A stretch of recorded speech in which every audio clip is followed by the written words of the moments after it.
series of updates. Markets, headlines, and breaking news 24 hours a day at Bloomberg.com, Bloomberg Television, and the Bloomberg Business app. This is the Bloomberg Business Flash. It's 11:21 on Wall Street. We do check markets all day long here at Bloomberg. Stocks higher, S&P. Hello, this is DrPaulCottrell, and we're doing a live stream on YouTube only today. It is February 28th. We're going to go over what's going on in the markets, but also, there's some breaking news. There's supposedly an issue in New York with a window washer that's dangling on the side of the building. So there's some issues going on there. Texas officials are talking about an outbreak of measles. So there's a lot to go over.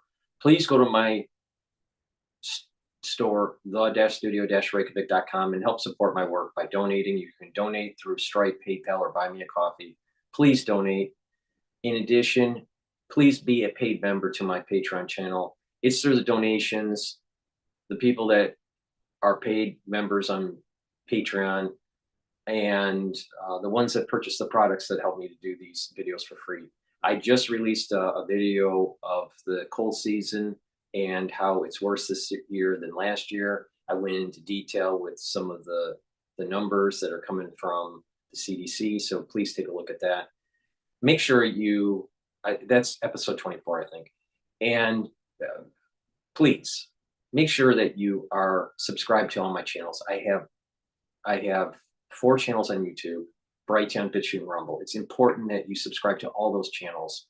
The reason being is that there's censorship on YouTube, even though that's where most of the views are, and so channels get strikes on them because of the certain things that I say. So it's really important that you subscribe to all the channels.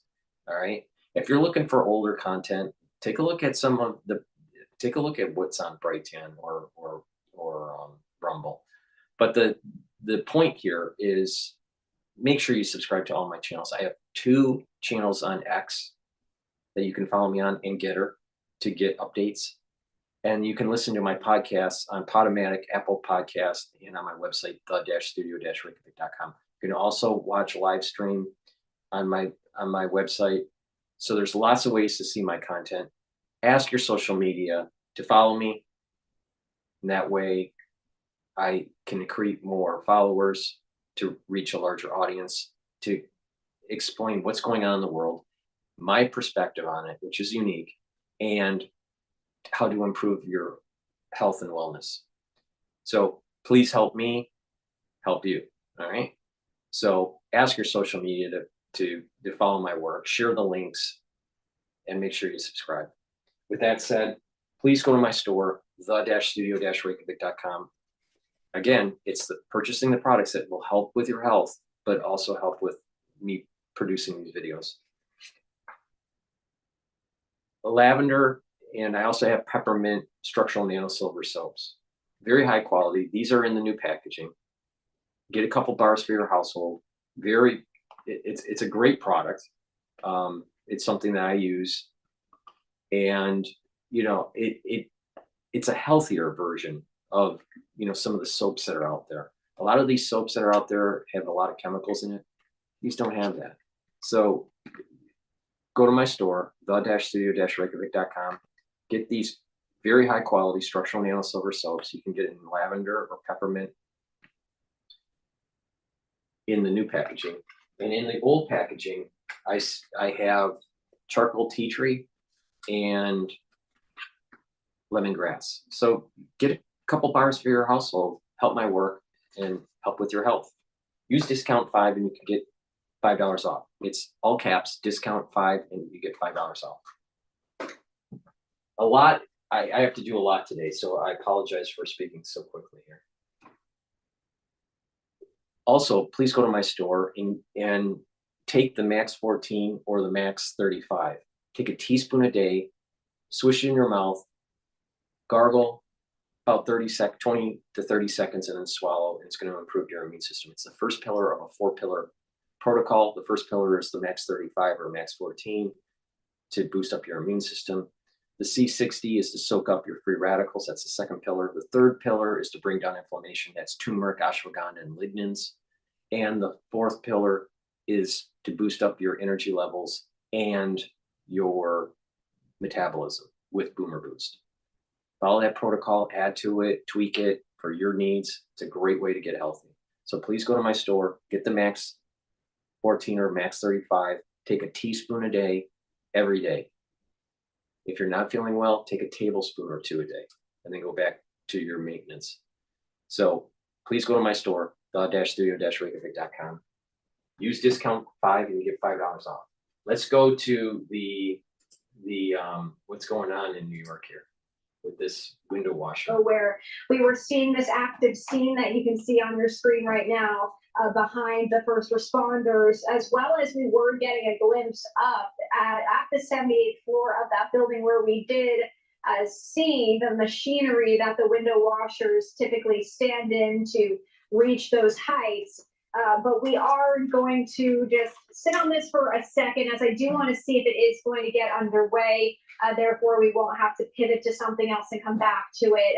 Again, still no update on exactly when this is going to start. This all just came into our newsroom very quickly here, and this media setup was staged pretty promptly in response to all of this. So we're keeping an eye on it. If it does start, we're going to come back to it here on Live Now from Fox. But what we are going to do, since we do want to bring you some other live events in the meantime, as we do keep an eye on this, I do want to head back to this other live event that we were showing you here just a little bit earlier, as a Florida woman is being sentenced for killing her terminally ill husband. Again, this all happening out of Daytona Beach, Florida.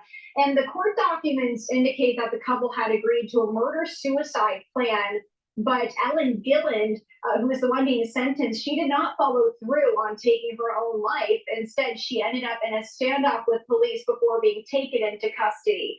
Let's listen into this a little bit more. I'll pop up some boxes for you so we can just watch and see when these other events do start. While it was failing, if that makes sense. Okay. It wasn't like that huge time where he was trying to get it to work. It wasn't after that point, it was during that time. Okay.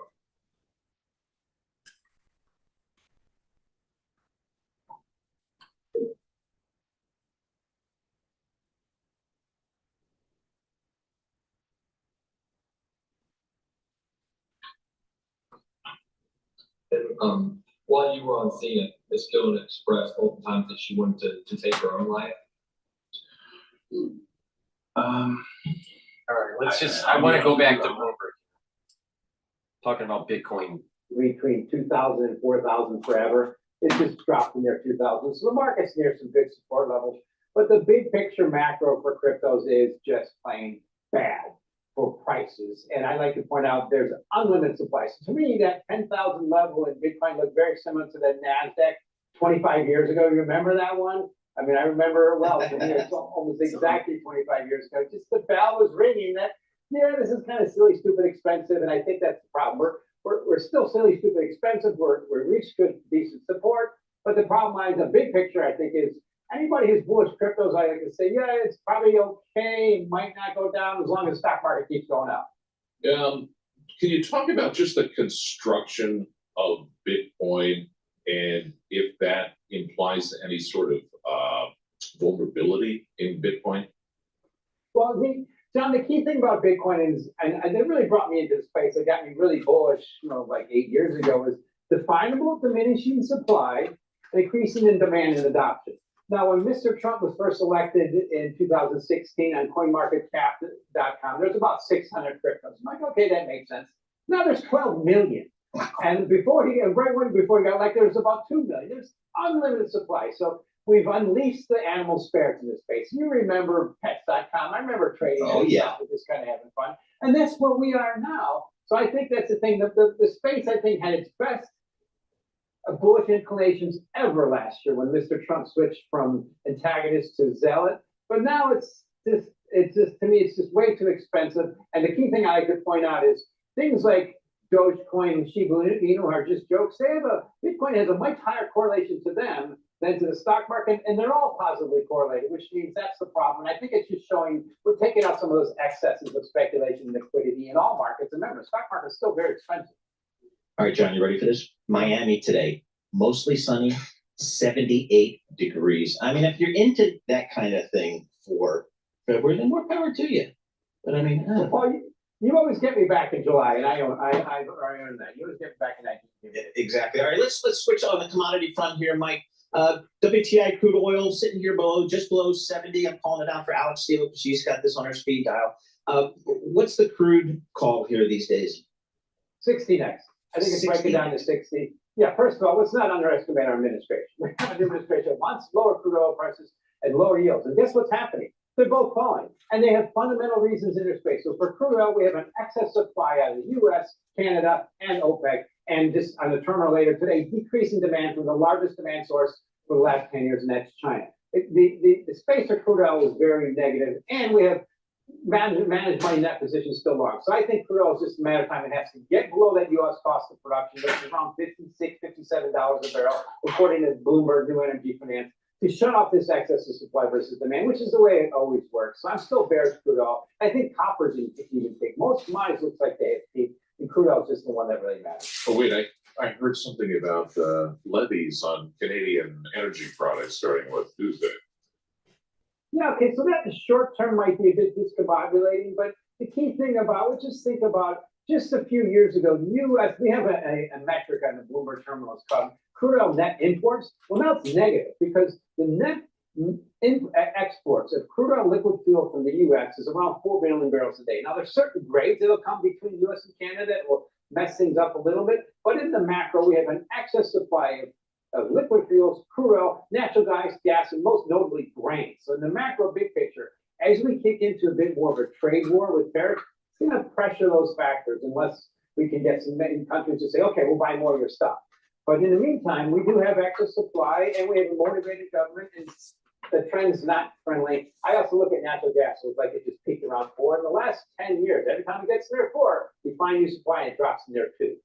There you go. That's what. See, I've been through one season of Landman, so I'm an expert on all things energy, oil and gas. I didn't get my chicken question and egg prices. Well, I will save that for next time. We'll do. Right. I don't know if he does chickens and eggs and things like that. What came first? Mike knows McClellan, about it. Senior Commodity Strategies. He probably does. He covers everything. So he came off the farm in the Midwest, so he knows soybeans, he knows corn, he knows all that kind of stuff. And now he's shaped himself into like an expert on crypto. And he's in the self-proclaimed crypto capital of the world, which is Miami. Which was a very smart move. That was. It was exactly right. So good stuff there. Looking at the markets here, a little bit of green on the screen here to end up what has been a tumultuous week. We're going to have more coming up. Checking with Michael McKee. He does all the economic stuff. And I want to ask him about some of this inflation data, some of the other data we saw today. What happened? All right, what I want to do is I want to go to Fox Business dealing with Border Patrol. Welcome back. Border crossings are now at a 15-year low, thanks to President Trump's immigration crackdown. But deadly fentanyl is still flowing into America. More than 1,000 pounds of fentanyl was seized across the country last month alone, enough to kill more than 230 million people, the majority of people in America. President Trump says tariffs on Canada, Mexico, and China will take effect next week on Tuesday because those countries are not doing enough to stop this crisis. Joining me now is U.S. Customs and Border Protection Senior Advisor Ronald Vitiello. Ronald, good to see you. Thank you so much for being here. What is most important that we need to understand about the changing position of the border crossings right now? Well, good morning, Maria. Thanks for inviting me. Yeah, what people need to know is that the Border Patrol, the front line of DHS, is back in business, largely due to the executive orders coming out of the White House. You know, the American people voted for a secure border and safe streets in America. And the men and women on the front line with the leadership of the Department of Homeland Security and the White House are making that happen. Like you said, we have an almost 100% reduction in the activity of illegal aliens crossing the border on the southwest border right now as we speak, 100% less than last year. That translates into more hours on patrol, more aircraft in the air, more people on the front line screening visitors that are coming into the United States, screening cargo and screening people. And so, all right, they're doing an update with the window washer dangling at 78th floor. To block off the street from traffic, any sort of pedestrians. About that time, 23 engine had come from the west. They did the same thing. The officer from 23 engine was making the transmissions, confirming what we had. Both chauffeurs did a great job blocking up the street, securing the area. We made our way up to the 78th floor.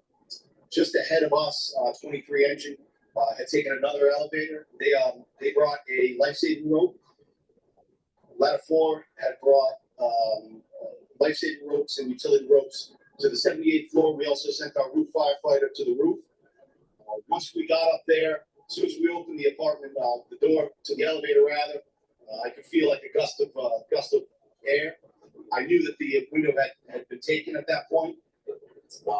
Came into the room and they were swinging back and forth, and the scaffolding was twisted. We were able to get eyes on 2 occupants, communicated down to 9th Battalion, let them know that we confirmed that there were actually occupants inside the scaffolding, and they were not secured. They weren't tied off. They had harnesses on, but for some reason they were not secured to any sort of safety lines. Members of 23 engine and 4 truck acted quickly using 23 engine's life-saving rope tied to a substantial object. Then we're able to tie out the left-hand side of the scaffolding. Once that was secured, Rescue 1 had actually just made their way up to the apartment at that point. Had a quick discussion with the officer from Rescue 1, and Rescue 1 members then had all their equipment up there. They acted quickly, tied off a substantial object to the right side of the scaffolding, secured that side, and then they went to work. They immediately had their members secured, tied life safety lines onto the 2 occupants of the scaffolding. And as soon as they were all secured, members of Rescue 1 started going through their evolution and getting them closer, the occupants in the scaffolding closer to the building. How did you describe the danger that these guys were in? It was the occupants of the well, actually both. I'll say that it was extremely dangerous obviously for the occupants of the scaffolding, but initially when we got on scene, it was extremely dangerous for members of the FDNY. The sill to the window on these buildings, it was incredibly low. I mean, they have a full picture window. Then all that glass had been taken. There was broken glass everywhere. There was a high wind factor blowing into the building. There's glass pretty much raining all over the sidewalk when we pulled up. But also we had to be careful for our members that we're operating essentially on a ledge of a 78-story building. So it was very difficult for us. But I couldn't believe what I was seeing, the fact that they weren't tied off. So they kept trying to stand up in the scaffolding, and members of all the companies that were here, we told them, kept telling them to sit down, and fortunately, both sides of the scaffolding remained level because they weren't secured to anything.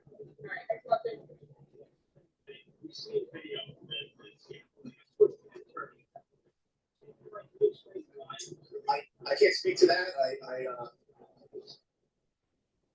don't know why it was rotating. It was extremely windy. I don't have the physics behind why it was actually spinning, but it was very windy up there. As you know, or you may not know, whatever the wind's like on the street level, once you get up to the 78th floor, it's a whole different ball game. What information do you know about the victims? I can't speak to that.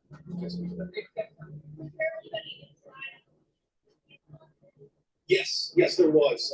There was the occupants of the apartment, and then of course, members of our companies, 23 engine, Rescue 1, and Ladder 4 were kind of securing that area. But the occupants of the building were in there, and of that apartment as well. Yeah. Any other questions?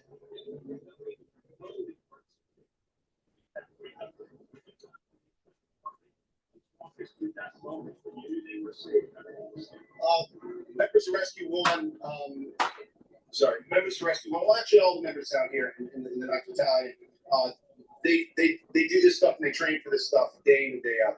23 engine, they're an engine company, but they showed up on the floor of the incident. They had a lifesaver room. Everybody's squared away. Everybody trains here, so they knew exactly what to do. And then once Rescue 1 got up there, they have a different set of skills and training, and they're incredibly adept to dealing with this stuff. So the evolution goes pretty quickly once you get up there and you have the members up there that know what they're doing. So I believe it's 78th floor. Yeah. I don't know. Very good. Thank you, guys.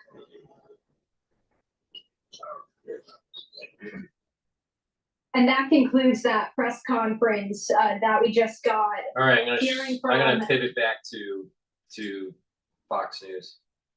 We're in a situation where the men and women on the front line are allowed to do their jobs in protecting us, and so they're able to do that now better because the activity is way down. Unprecedented support from the Department of State, the Department of Defense, the Department of Justice, Health and Human Services, all working together to make sure that people are still crossing are removed quickly and in agreements with our foreign partners to take their own people back. Yeah, look, I think that it's good to see a whole of government working together on this, but I've got to say it's really rich to see these celebrities in Hollywood remark about President Trump's policies. The White House is firing back at filmmaker Michael Moore after he criticized the president's illegal migrant deportation policy, and the president's focusing on criminals. But Michael Moore writes a blog post suggesting that deported migrants could have cured cancer or stopped an asteroid that's going to hit us in 2032.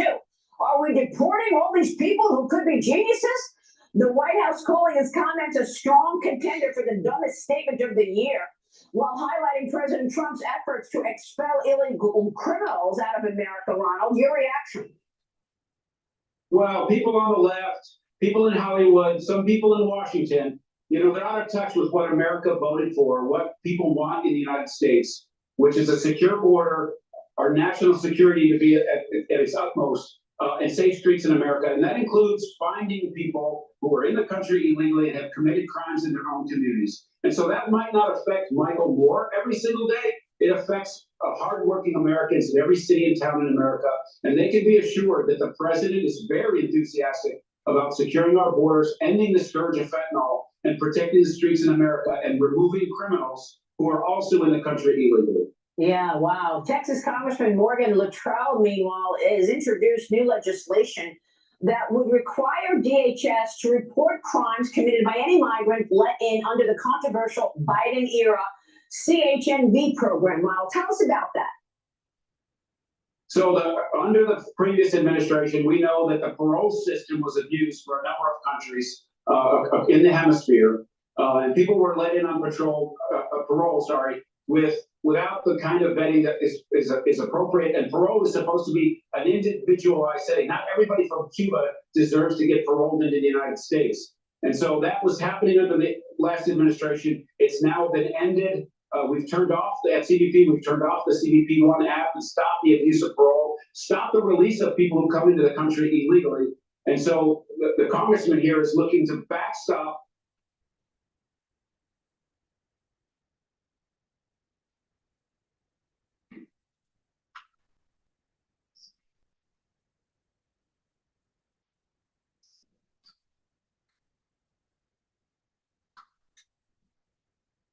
what the front line can do, and make sure that we're reporting. We're letting Americans know what the risks were in the last administration with a chaotic border and out of control. That's ended. The nonsense is ended. Now it's time to backstop what we're doing with resources and laws like this that help continue to protect America. Ronald, I wonder what you think about President Trump's idea. He floated this idea this week of a Visa Gold Card for wealthy legal immigrants. He said the program would offer a path to citizenship for high net worth individuals who are willing to invest $5 million in the country. What do you think of that idea? Well, I think it's a privilege to immigrate into the United States. Many of us in America have an immigration story in our background.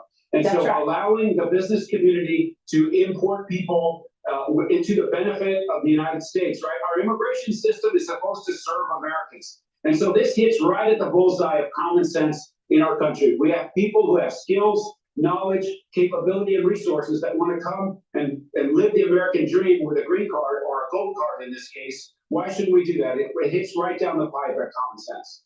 Yeah, I just wonder if the drug cartels are going to figure out a way to abuse that program too. Well, we have to be vigilant. That's why vetting is important. Vetting for everyone that comes, right? If you want to use that privilege, you got to prove to Americans that you're going to be a safe actor in the U.S. Yeah, I mean, these are the basics, vetting. I mean, vetting people coming in, and yet Joe Biden didn't think of it? Unbelievable. Ronald Vitiello, good to see you, sir. Thank you.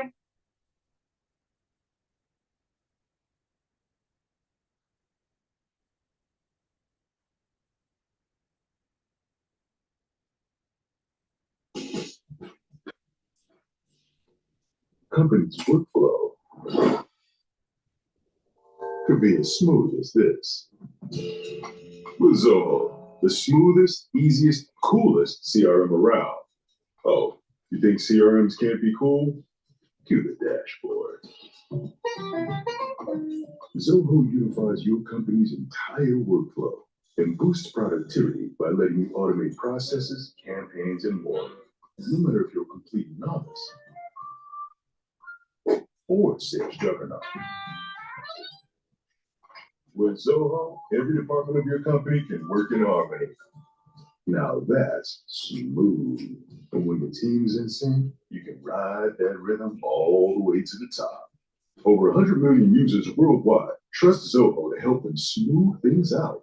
If you want to get jazzed in your CRM, sign up for Zoho CRM and make work smooth with Zoho.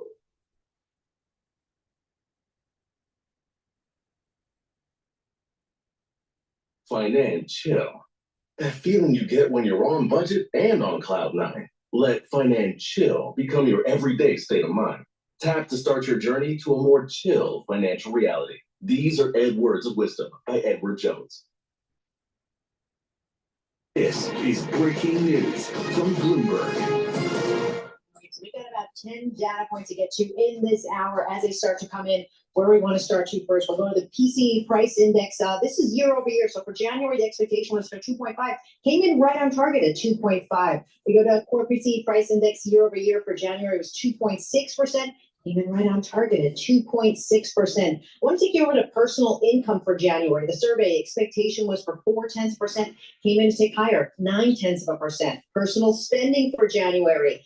The survey was for 0.2%, came in down, off 0.2%. So that's a difference there. Want to see the markets and the reaction. Not much. We still have NASDAQ futures still teetering right now, up about 0.1%, 22 points. We have S&P futures up about 0.3%, 17 points. Dow futures up about 0.5%. We go over to the yield space. The 2-year yield 4.48%. That's little change, and the yield on the 10-year 4.25%, and that is little change. Tom.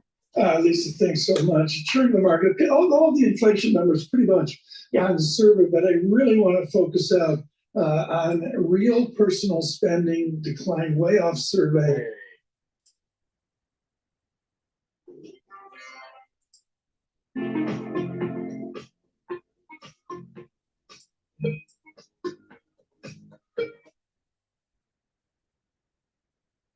All right, this is Fox Business dealing with Nvidia. Breaking news, OpenAI just hitting the tape with this announcement. The launch of its newest and largest AI model, GPT 4.5. So it promises a significant update to the large language model underlying ChatGPT. So here's what we know. OpenAI CEO Sam Altman just posted on X, quote, "It's a different kind of intelligence, and there's a magic to it I have not felt before. Nvidia makes the chips powering the magic of artificial intelligence. What's ahead? On the heels of quarterly earnings, let's bring in Nvidia founder and CEO Jensen Huang."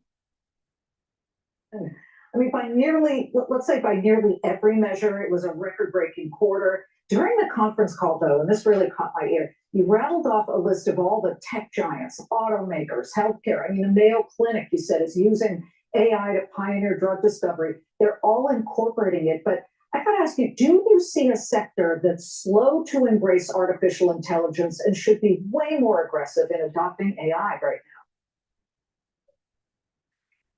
Well, that's a good question.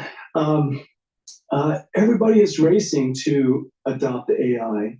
I would say it this way. I would say that number one, the core technology builders, the model builders, and the companies that are building consumer-oriented AIs, search, recommender systems, music recommendation, video recommendation, all of those product recommendation, all of those types of consumer AI adoption is incredibly fast.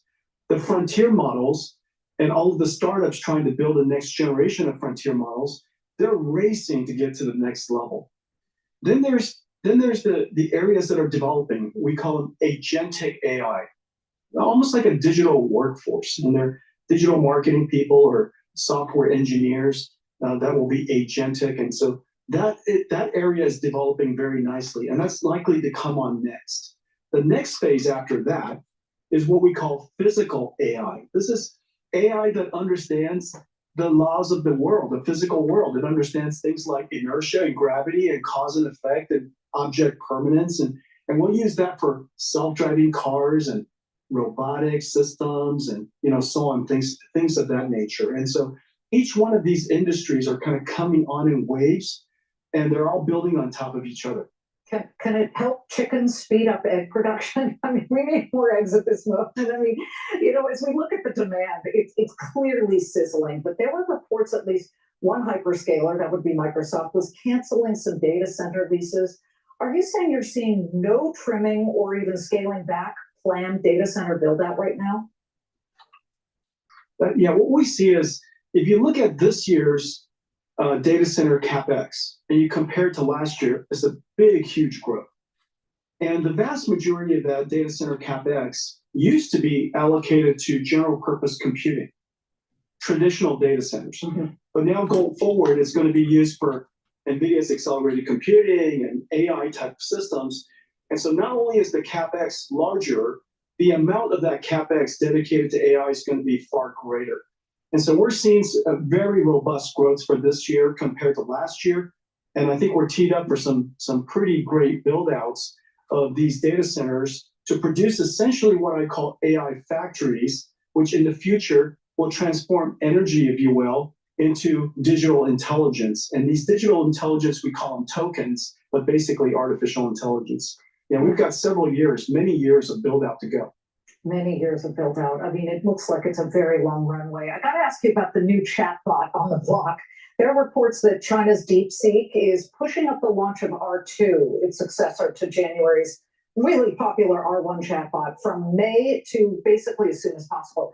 Do you know if the upcoming DeepSeek model uses Nvidia chips, which ones, and how concerned are you that cheaper ways to train models might mean fewer sales of your pricier Blackwell chip, which is obviously very popular right now? DeepSeek is fantastic. And in fact, what DeepSeek has done is it open sourced a new type of state-of-the-art AI model called reasoning models. Reasoning models are basically models that think. Instead of you asking the chatbot a question, and it instantly spews out an answer, and it does a really good job doing it. But now the chatbot will break the question down step by step, reason about it. It might produce several different versions of it internally in its head, choose the best answer before it presents it to you. And so it turns out that these reasoning AI models has discovered a new scaling law, and a scaling law says the more compute you apply to thinking, the smarter the answer. And so it's exactly the opposite. What DeepSeek has done is actually opened up a whole new field that consumes an enormous amount of NVIDIA's computing capability. Just about every AI developer has now incorporated either R1 or technologies like R1, chain of thought and reinforcement learning and search and so on, to improve the quality of their answers. And so what really happened is that this new generation of AI models has caused demand to be really high. The papers of DeepSeek does a really good job describing the hardware that they used, and they used several generations of our older hardware, and they also used the hardware that is export controlled. The innovation of that team is really terrific. You have to give them credit. They found a way to develop algorithms and software that takes advantage of the computer. But in the end, that's really what computers engineers do. They're really smart about whatever computer you give it. It's a smartphone or a PC or an Nvidia GPU or a game console or whatever it is that you give them. They're going to find a way to develop great software for it. So they're really good software engineers. The big idea is DeepSeek has opened up reasoning AI. But did they use any of the pricier chips? Well, I guess they weren't really shipped at that moment, but the Trump administration is working right now. It really wants to further blunt China's technological advancements by, in essence, curbing US-made semiconductor sales, specifically yours. I know you met with President Trump last month. I'm not going to ask you what was said in your private conversation, but did you leave the White House after meeting with him feeling better about NVIDIA's global business, more concerned? I left the White House with great new relationships, a very clear understanding that the administration is going to work with us to understand the market, to understand ground truth and what is actually happening. Of course, we're committed and very enthusiastic to work with the administration to achieve its goals and want the administration to succeed. But the net of it all is if you look at where NVIDIA's computers are that are going to China today, and you compare it against what we just launched this quarter, this record-breaking quarter that we had with Grace Blackwell, the comparison of the technology, anywhere from 20 to 60 times higher performance is what we currently have in the United States. And so that every day that goes by, the export-controlled technology is further and further behind, if you will. In a lot of ways, it's another way of saying every day that goes by, we're making that technology slower and slower. And so I think the conversation is good, and we're happy to share with the administration everything that we know so that it can make the best decision. Oh, I want to talk about what you said on the call is long thinking, where AI models incorporate advanced algorithms that enable it to plan, to reason, and adapt over longer timeframes. You said that it requires something like 100 times more compute. I got to ask you, how is the development of this so-called long thinking going to impact people's everyday lives in the near term? Every time you use ChatGPT, it already does reasoning, and you could see that the quality of the answers has improved tremendously. And so reasoning or long thinking allows it to break the problem down step by step.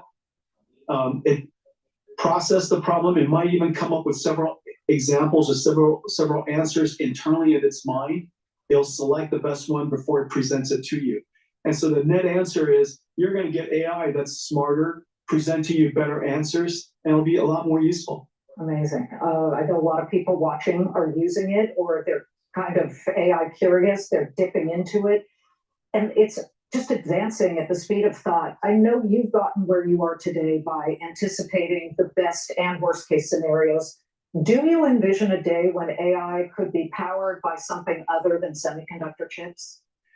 Well, wherever semiconductor takes us in the coming decades, there will be computers that has to be built. And whatever new technology comes along, I'm fairly certain we're either inventing it or using it to invent the future. So we're fairly clever about computers here, Liz, as you know, and we love our work here. And so whatever that future is, we're going to go help create it. The thing that's really cool about the latest developments of AI is it's opening up all kinds of new use cases. Digital AI research assistant in drug discovery, an AI scientist in helping us discover a new material for energy production. Maybe it's a new AI that's used to help us with manufacturing because we don't have enough workforce, and the workforce labor is the people in the workforce is reducing, and so all these different reasons, AI is going to help us be a lot more productive and create some pretty exciting things in the future. Brave new world. Jensen, thank you so much for your time. We appreciate it. It's great to see you, Liz.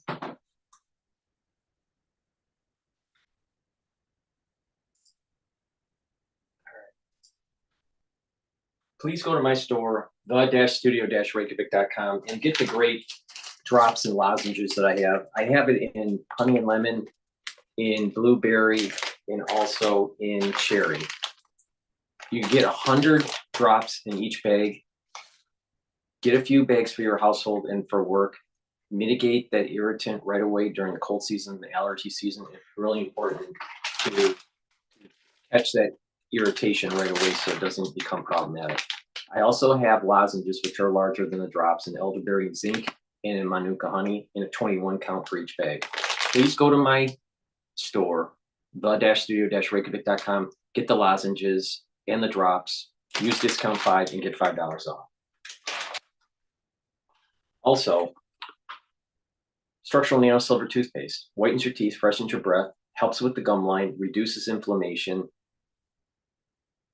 reduces plaque buildup, and with good oral hygiene, you're going to help with your cardiovascular health and reduce valvular disease. So please go to my store, the-studio-reykjavik.com, and get the structural nano silver soap.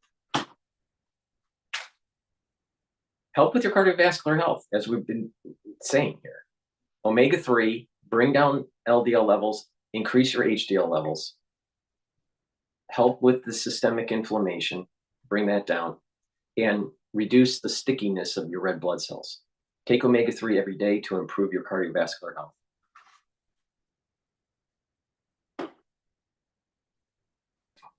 And lastly, we have great deodorants on the store.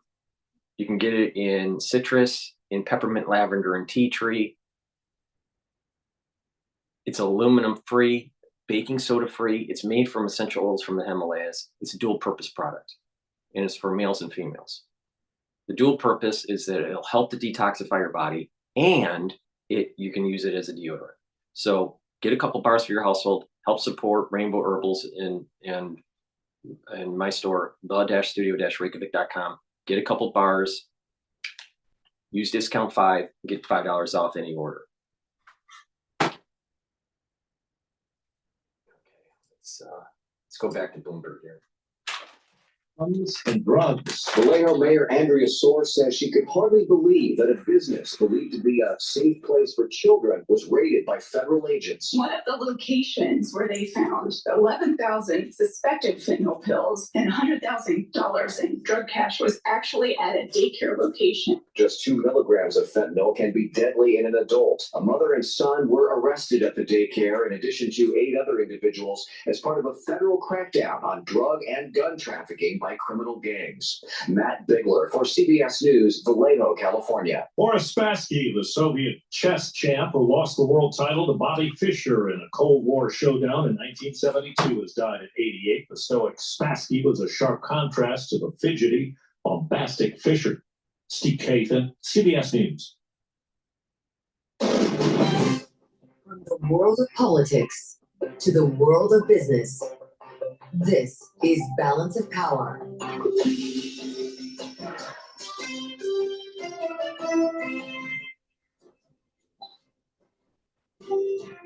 Live from Washington, D.C.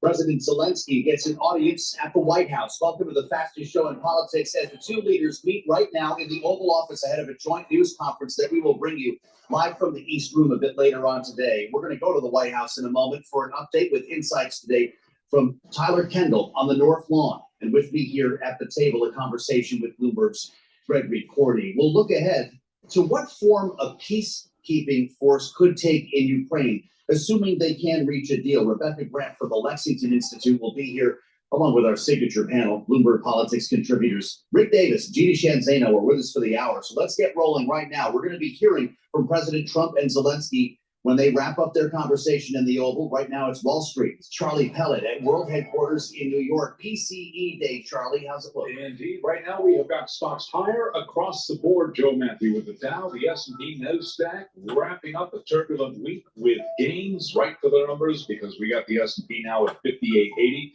still below 5,900, still below 6,000, up 18, a gain of 0.3%. Dow Industrials up 177 now, up 0.4%.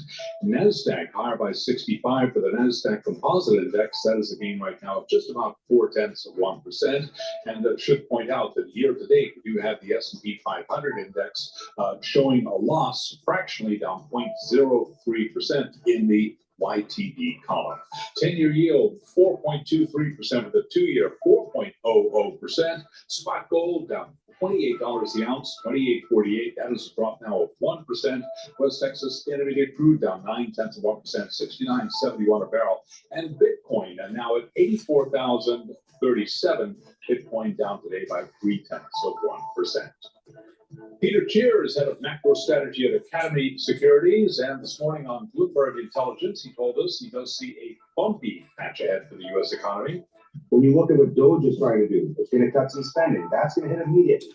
Whether some of it was inefficient, fine, maybe that doesn't have an impact. But to the extent they took anything that was efficiently being allocated, that hits. And then the jobs, even if people get laid off, are able to find jobs, which I'm questioning because I don't think the market's that great for jobs.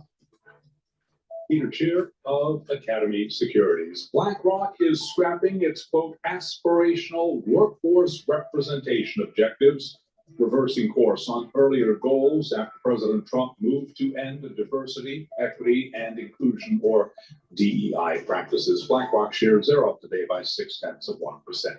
Again, recapping, stocks higher, S&P up 0.4%. For on-demand news 24 hours a day, subscribe to Bloomberg News Now, wherever you get your podcasts. And back we go to Washington as Balance of Power continues. Once again, your host, here he is, Joe Matthew.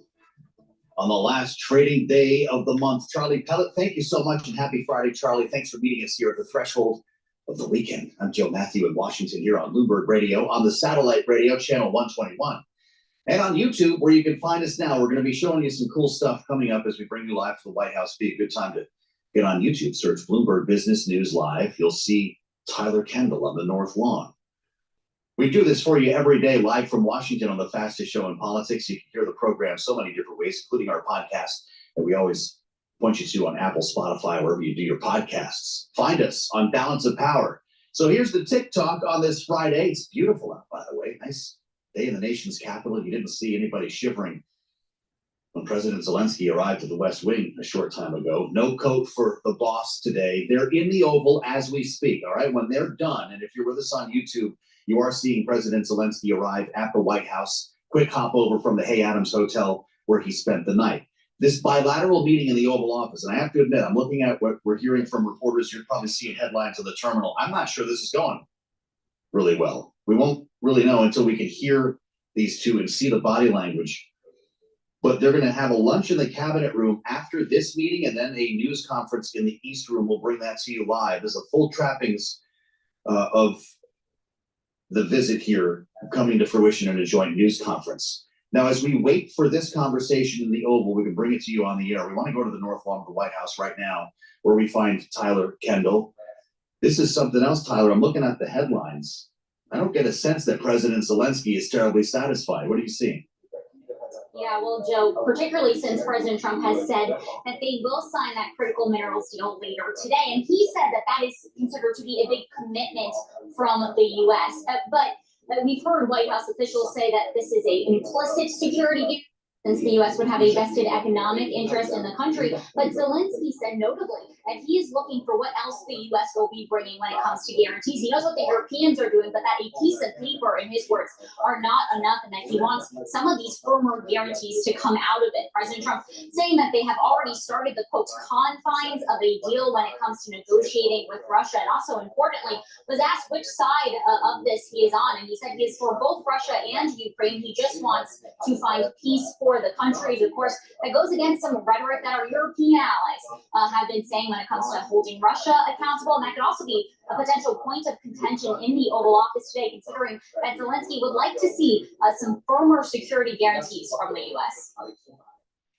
I don't know how you can even hear as you're speaking, Tyler. If you're with us on the radio, you can hear it. It's an incredibly busy day on the North Lawn. If we pulled the camera out, you'd see people on each side of Tyler because we've got international press on the ground for this visit. It's a much more crowded campus than usual, Tyler, and I suspect a pretty tough East room to get into later on. I know the clock seems to be broken here because they're running a bit late, but what are we going to expect in this news conference?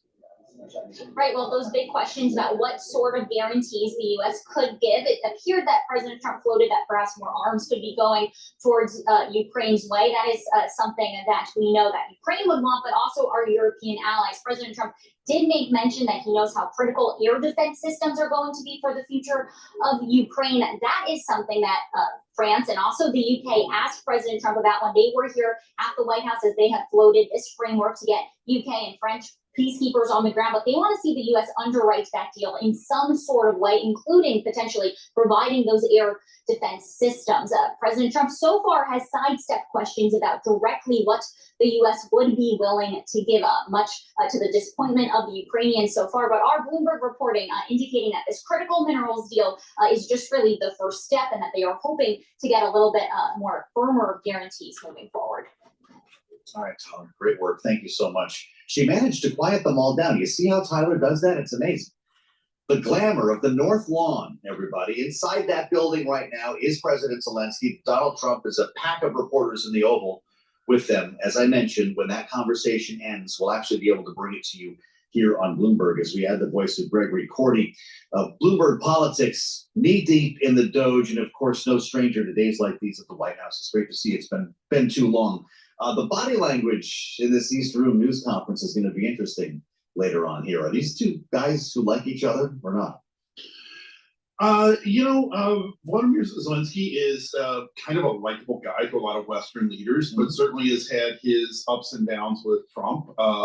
When Trump is the kind of guy who, when he meets a world leader, he can be cordial, can be hospitable, and he's certainly hosting Zelensky at the White House today. But he has made some statements in recent weeks that have called into question the very foundations of the U.S.-Ukraine relationship over the past decade.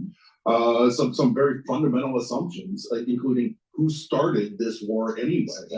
That really is kind of, I'm sure, upset the apple cart. Zelensky's been working very hard over the past few weeks, and even during this transition, to make sure that there's some continuity of U.S. policy here, and it must feel like he's starting from ground zero.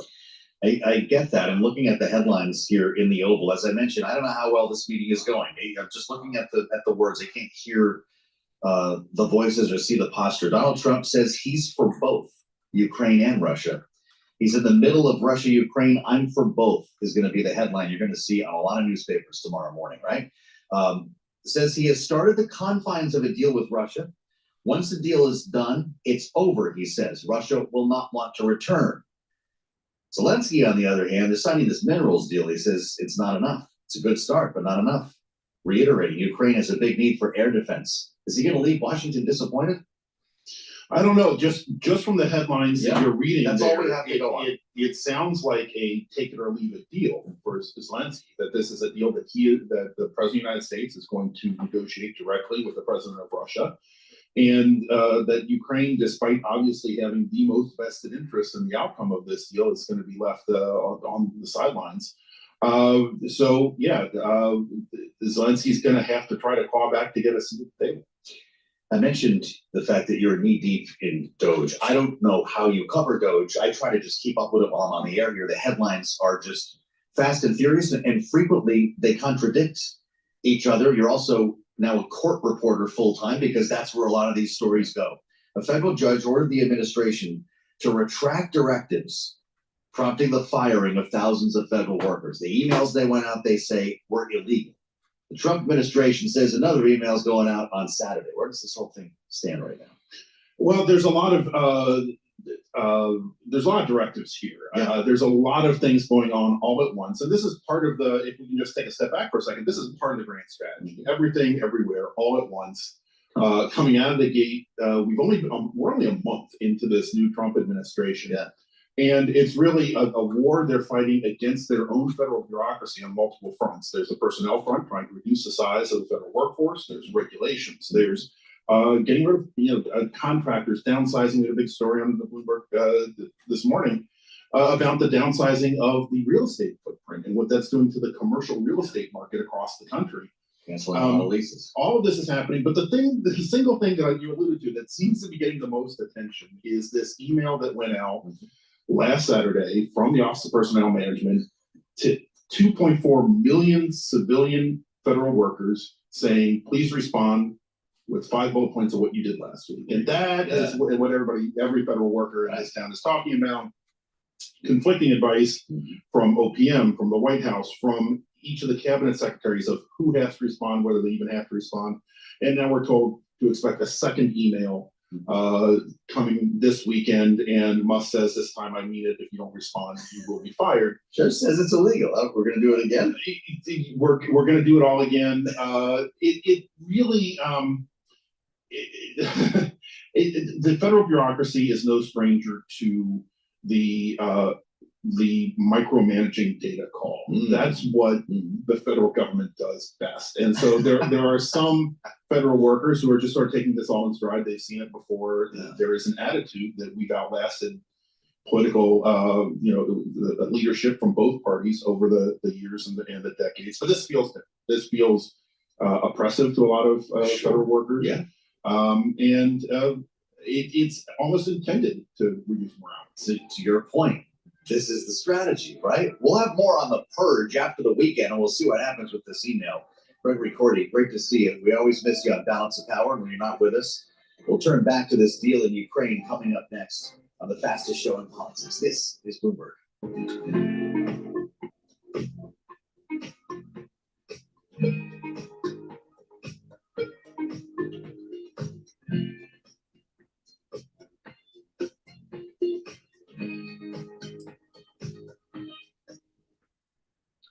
Please go to my store, the-studio-reykjavik.com. Get the Myotrol. Myotrol helps to build muscle and maintain muscle, and also improve the mitochondrial health. It's really important to take. It helps with the gene expression to help with building muscle.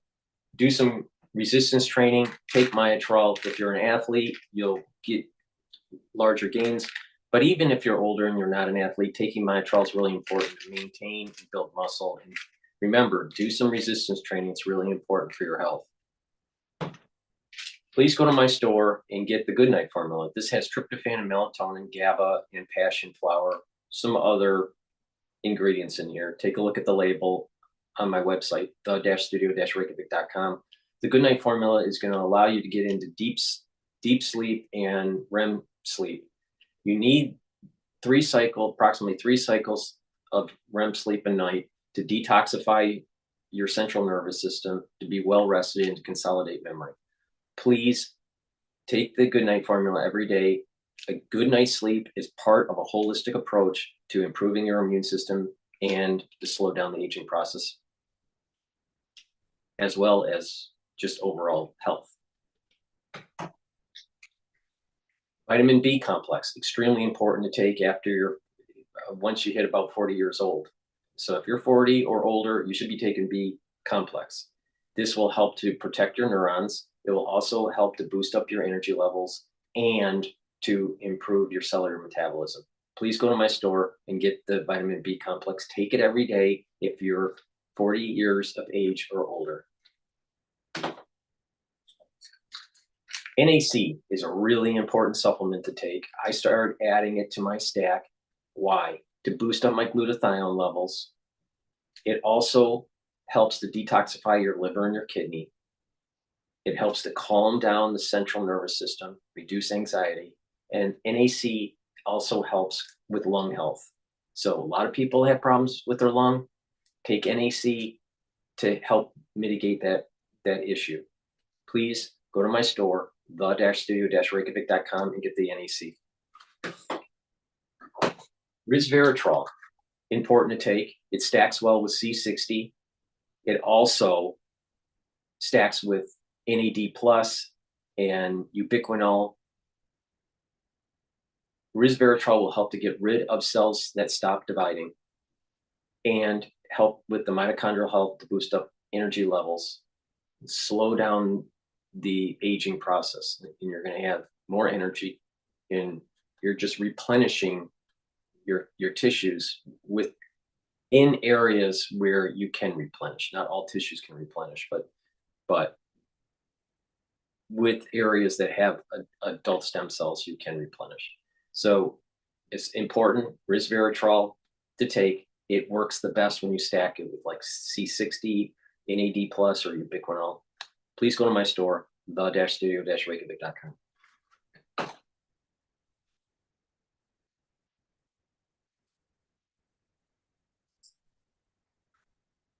February's economic numbers this morning reinforced bets that the Fed will cut rates at least twice this year. The S&P up 32 at 58.93. That is a gain of 0.5%.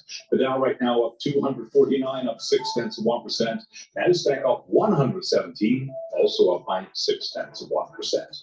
The 10-year currently at 4.23%, with a 2-year yielding 4.00%. Spot gold down $30, the ounce 28.47. Down 1%. West Texas Intermediate crude 69.89 a barrel, down 0.6%. And Bitcoin just about flat on the day at 84,237. Some of the other stories that we're following: earnings news. Dell after earnings down 4.8%. Autodesk after earnings now down by 3.3%. And HP Inc. after earnings down 7.2%. Recapping, stocks higher as we wrap up February. S&P up 0.5%. For on-demand news 24 hours a day, subscribe to Bloomberg News now wherever you get your podcasts. I'm Charlie Pellet. That's a Bloomberg Business Flash. Balance of Power continues now. Back we go to Washington. Once again, your host. Here's Joe Matthew. All right, Charlie, thank you so much. We'll get back to Charlie Pellet, the latest on Wall Street on this PCE day a bit later this hour. We do have news from Washington. This is not going well. If you were with us at the top of the hour, you heard me make reference to headlines coming out of the Oval where President Zelensky is meeting right now with President Trump. This has now devolved into an argument. We're hearing from our reporters who are in the room, and we cannot give you a live view here until the conversation ends because of the nature of the way things go at the White House. Voices are now raised, and an argument has broken out in front of the press corps between President Trump, President Zelensky, and apparently Vice President J.D. Vance, with Donald Trump telling President Zelensky, "You don't have the cards right now." This is a direct quote. This is also coming through a translator that will be able to bring you in real time once this is playing back. But this does appear to be going off the rails a bit. I'm going to remind you, not only do these two have a private meeting in the Oval, once reporters are excused from the room, they have a working lunch in the cabinet room. And then they're going to have a joint news conference, at least that's the plan, before scores of reporters, domestic and foreign correspondents in the East Room, podium set up just like we saw with Keir Starmer and Emmanuel Macron. Anything could change in this TikTok here, that's all we know. And Donald Trump is scheduled to get out of town around 5 o'clock to get out of Florida, so this is where we are. This could be a very important moment that we're witnessing right now in Washington. I just can't stress enough. What we're seeing, at least in text form out of the Oval Office right now, is painting a pretty ugly picture about where this is going. Remembering, they were supposed to be signing a minerals deal together that was going to, then of course, unlock talks for a peace deal. Stay with us here on Bloomberg. You will hear this conversation as soon as we can bring it to you from the Oval Office. I want to bring in Dr. Rebecca Grant, which is always a good thing when we have a chance to talk to the doctor, Vice President of the Defense Programs at the Lexington Institute. Dr. Grant, I want to ask you about what's going on in there right now, because we're not obviously there to have a sense of this conversation, the tone and the body language, but I do want to ask you a couple of things about what we're hearing and some of the requests that are coming from Ukraine. And number one, and we heard it from Keir Starmer yesterday, peacekeeping forces, a military backstop if you will, security guarantees for peacekeeping forces from Europe. Donald Trump says, not going to happen. We'll have Americans working there on a minerals deal, and that will be the backstop. To the extent that you understand force protection and the risks that would come with a European peacekeeping force in Ukraine, does that sound like a workable plan? Well, first of all, so many pieces of this plan have to come together, but let me point out something really important.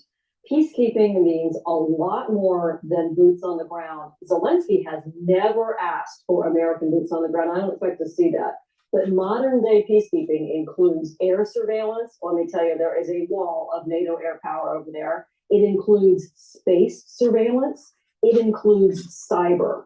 There is a lot that can be done to watch Russia if we get a ceasefire and to protect Americans that are there and work at a mineral deal or European forces that are there in peacekeeping and to protect Ukraine. So there are a lot of good options here for security. Yes, the U.S. is still going to be in a leadership role.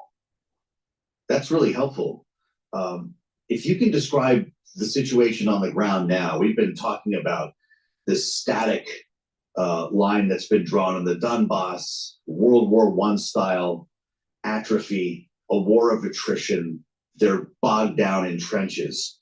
But I'm seeing reporting now that the F-16s that were considered to be ineffective, and you and I talked about the F-16s when that request first came and when they were first delivered, that Ukraine is using them in a more aggressive way, not just to knock down missiles and drones, but to actually attack Russian forces on the front lines. Is it making a difference?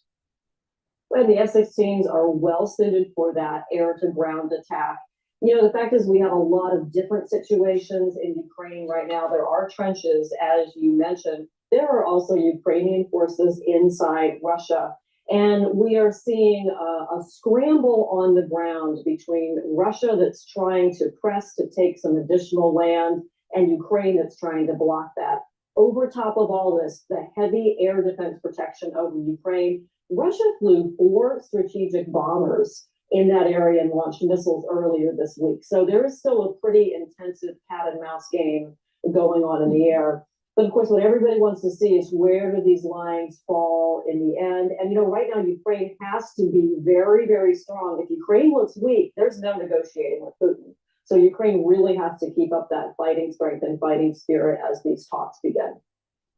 Well, that's something. Does that require additional military support, whether that comes in the form of intelligence or actual hardware from the U.S. to continue that fight? I think continuing military support and whatever intelligence assistance NATO has been providing all along. You know, the fact is that the war, it should have gone many different ways. We should have been stronger at the beginning. The way the battle looks now that Trump has inherited is not how anybody, including Zelensky, wants it to be. There aren't a lot of good options. You know, so Trump, big picture, is trying to see if Russia is willing to talk. The jury's still out on that. He does not have Putin on board. And then trying to strengthen the ties with Ukraine, now turning it towards an economic deal. And hey, I'm not surprised. Trump has said a lot. Zelensky has been a wartime leader for 3 years plus. And, you know, tensions are pretty high. I think Marco Rubio put it really well when he said a lot of things have been said, but we really got to see where the talks with Putin go. Doctor, I'm looking at these headlines across the terminal. I can't believe what I'm reading coming out of the Oval here. Trump, Zelensky, Vance argue in the Oval Office. That's a headline.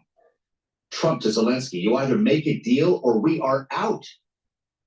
If this mineral deal is not signed today, is the rest of the thing off? No, and look, I'm not to minimize, but look at those 3 personalities, right? And Zelensky is very passionate. He has no choice but to appear to be a strong wartime leader. We know about Trump's frustrations. He hates this war. And we know J.D. Vance is a smart operator as well. So, you know what? I'm not actually so surprised that these 3 are going at it. And I would not for a second think that this means that the U.S. is not interested in European security. And I think that they will get this deal. I mean, there's been a lot of emotion and negotiation. We're seeing it in public. That's pretty unusual. But hey, this is Trump 2.0. It's almost like you've seen this movie before. What do you think of I'm for both? Donald Trump was asked, he says, I'm in the middle of Russia and Ukraine. I'm for both. he wants to be a mediator here, it seems, which is a striking difference than what we saw in the Biden administration when the president would not talk to Vladimir Putin, call him a dictator, and of course, opened his arms to President Zelensky. What do you make of that change? Well, we know Trump is serious about trying to bring this war to an end, but I'm telling you, if it gets too tough with Putin, he'll change position. I predicted these will be wild and woolly negotiations, and I do think long term Trump wants to put a wedge between Russia and China, if at all possible. So this is very, very difficult. It sounds like a very difficult meeting going on, but I think Trump's plan to move this towards an economic link on this mineral deal is key, and I think we will see that deal get signed. Zelensky proposed it in the first place, don't forget. Yeah, absolutely right. Rebecca Grant reminding us that she can dance on just about anything in the world of breaking news here. You know, we talked about the F-16s. We talked about the Abrams tanks at one point as well, that was a silly request and a foolish thing to provide because they couldn't maintain them. The training would take too long, and that's not exactly the kind of tool that they needed. Many said we should have been giving them more Patriots, more ATACMS, longer range missiles earlier. Doctor, would that have made a difference? Yes, I think it would, because by the time Russia dug in late 2022, that made any counterattack much, much harder. There's no question that we made a mistake in trickling aid to Ukraine, and that's part of the frustration that you're seeing today. The systems we've given them have performed very well, Patriot, Abrams as well. It's a very difficult front, and what we've seen is some great use. Now, what we have to remember is our European allies are going to be afraid of Russia, rightly so, for a generation. And we need strong security from Helsinki to Istanbul and protection for Ukraine, because we must contain Russia. How do you reconcile that with the conversation that the Doge is having, for instance, of slashing defense spending, about finding a more efficient way, about not building the old weapons systems, maybe turning away from aircraft carriers and F-35s. You've seen defense stocks go through extreme volatility in the throes of this conversation. But then we'll hear about, no, don't worry, it'll be the first $1 trillion defense budget of all time. What do you expect in terms of Pentagon spending? Because now we're talking about potentially, if you want to wonk out with me for a minute, Doctor, a continuing resolution for the rest of the year, which is going to raise a lot of eyebrows at the Pentagon. CRs are bad, but remember, it's Congress that spends the money. Yes, we need aircraft carriers because they can penetrate into the combat zone and deliver a lot of combat power. My take on the Doge at the Pentagon is they want innovation. So yes, they're going to look at everything. They're going to try to get an audit, and they want to see those innovative programs, whether those are in space, whether that's new aircraft, drones, and try to prioritize those. And I think that's a good theme. It's going to turn out we need a lot of what we're already building, including F-35s, because we're in a hot world fight, you know, in a lot of zones, right? We've got a lot of forces still in the Middle East. But I think that what the Doge is trying to do is to prioritize innovation at the Pentagon. And you see that with the choices of Feinberg and Phelan and others to hold key roles there. Well, we like the idea of innovation. Obviously, is there that much fraud, waste, and abuse at the Pentagon, though, to make a difference of the size of cuts that they're talking about? You know, I think that's really hard to say. But remember, most administrations come in with a big agenda. What's unusual is seeing, you know, an 8% number on it. But when you really look at what is absolutely essential, I'd be surprised. I don't think that there's enough fraud, waste, and abuse. But we don't know. The Pentagon hasn't passed a clean audit. I'm sure they want to look around at that. But bottom line, we have heavy national security requirements. We're going to need to spend more on the U.S. Iron Dome or Eagle Dome, whatever we're going to call it. And so there are going to be some spending priorities. But right now, Doge is taking a pass at stressing innovation to see if they can wring some money out of that Pentagon budget. Wow. Are you referring to, by the way, they're just getting ready to let us show you what took place in the Oval here as we wait to hear from Presidents Trump and Zelensky. Iron Dome for the U.S., is that what you're referring to? Donald Trump suggested he wanted that. And a lot of folks threw their hands up and they said, well, how would you even make that happen? Where would we position all the missiles? How much would it cost? Well, we're going to find out because he gave Secretary of Defense Hegseth a 60-day task where they're about 30 days into that to try to study what an Iron Dome style system would look like. It's going to be different since our threats come across the ocean. It won't be a short range system, but there's plenty we can do to improve the defenses that we already have. Is that Raytheon? Is it an old style defense contractor or a company we've never heard of who would make that happen? It's everybody, and hey, don't write off those folks who have invented how to do hit to kill in the exo atmosphere. You saw what a great job a lot of those missiles did against Iran's attack on Israel. Some of the first combat uses of SM-31B and some others. That's exo atmospheric. That's out in space. That's killing a missile in space, something like that. But we're going to need everything counter drone, situation awareness to see where threats are coming from. It's going to take all of our best defense companies, big, small, and medium, in order to improve our missile and defenses against hypersonics here in the U.S. I learned something every time I talk to Dr. Rebecca Grant. Just quickly, Doctor, before we hear from Trump, Zelensky, and the others here, if there's one thing we could give Ukraine to help on the ground in the fight, what would it be? And they'll say more ammunition at this point, especially as Russia continues to press. It would be great to have some authorization to attack some of those Russian strong points behind the lines. So as Britain has done, some authorization to use those slightly longer range precision artillery weapons would be very, very helpful right now. And long term, F-35s. F-35s, all right. That's a whole other show. You're gonna have to come sit down with us in the studio one of these days. Dr. Rebecca Grant, it's great to see you.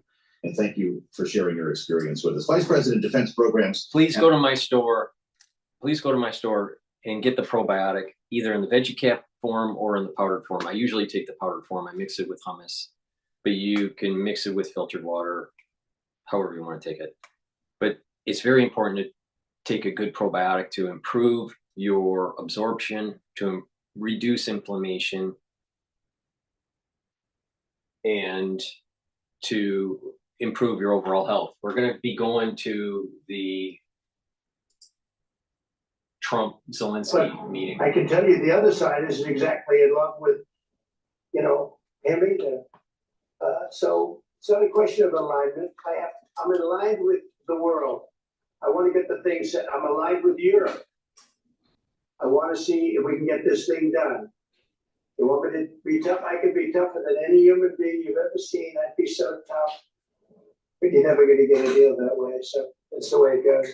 One more question. Hey, I will respond to this. So look, for 4 years in the United States of America, we had a president who stood up at press conferences and talked tough about Vladimir Putin. And then Putin invaded Ukraine and destroyed a significant chunk of the country. The path to peace and the path to prosperity is maybe engaging in diplomacy. We tried the pathway of Joe Biden of thumping our chest and pretending that the president of the United States' words mattered more than the president of the United States' actions. What makes America a good country is America engaging in diplomacy. That's what President Trump is doing. Can I ask you? Sure. Yeah? Yeah. Okay. So he occupied our parts, big parts of Ukraine, part of East and Crimea. So he occupied it on 2014. So during a lot of years, and I'm not speaking about just Biden, but those time was Obama, then President Obama, then President Trump, then President Biden, now President Trump, and God bless, now President Trump will stop him. But during 2014, nobody stopped him. He just occupied and took. He killed people. You know what the contact 2015. 2014 is 2014. Yeah. So I was not here. Yeah, but exactly right. Yes, but during 2014 till 2022, the situation the same. That people have been dying on the contact line. Nobody stopped him. You know that we had conversations with him, a lot of conversations, my bilateral conversation, and we signed with him, me, like a new president. In 2019, I signed with him the deal. I signed with him, Macron and Merkel, we signed ceasefire. Ceasefire, all of them told me that he will never go. We signed with him with gas contract. Yes, but after that, he broke the ceasefire. He killed our people and he didn't exchange prisoners. We signed the exchange of prisoners, but he didn't do it. What kind of diplomacy, JD, you are speaking about? What do you mean? I'm talking about the kind of diplomacy that's going to end the destruction of your country. Mr. President, with respect, I think it's disrespectful for you to come to the Oval Office and try to litigate this in front of the American media. Right now, you guys are going around and forcing conscripts to the front lines because you have manpower problems. You should be thanking the president for trying to bring it into this conflict. Have you ever been to Ukraine that you say what problems we have? I have been to. I've actually watched and seen the stories, and I know what happens is you bring them on a propaganda tour, Mr. President.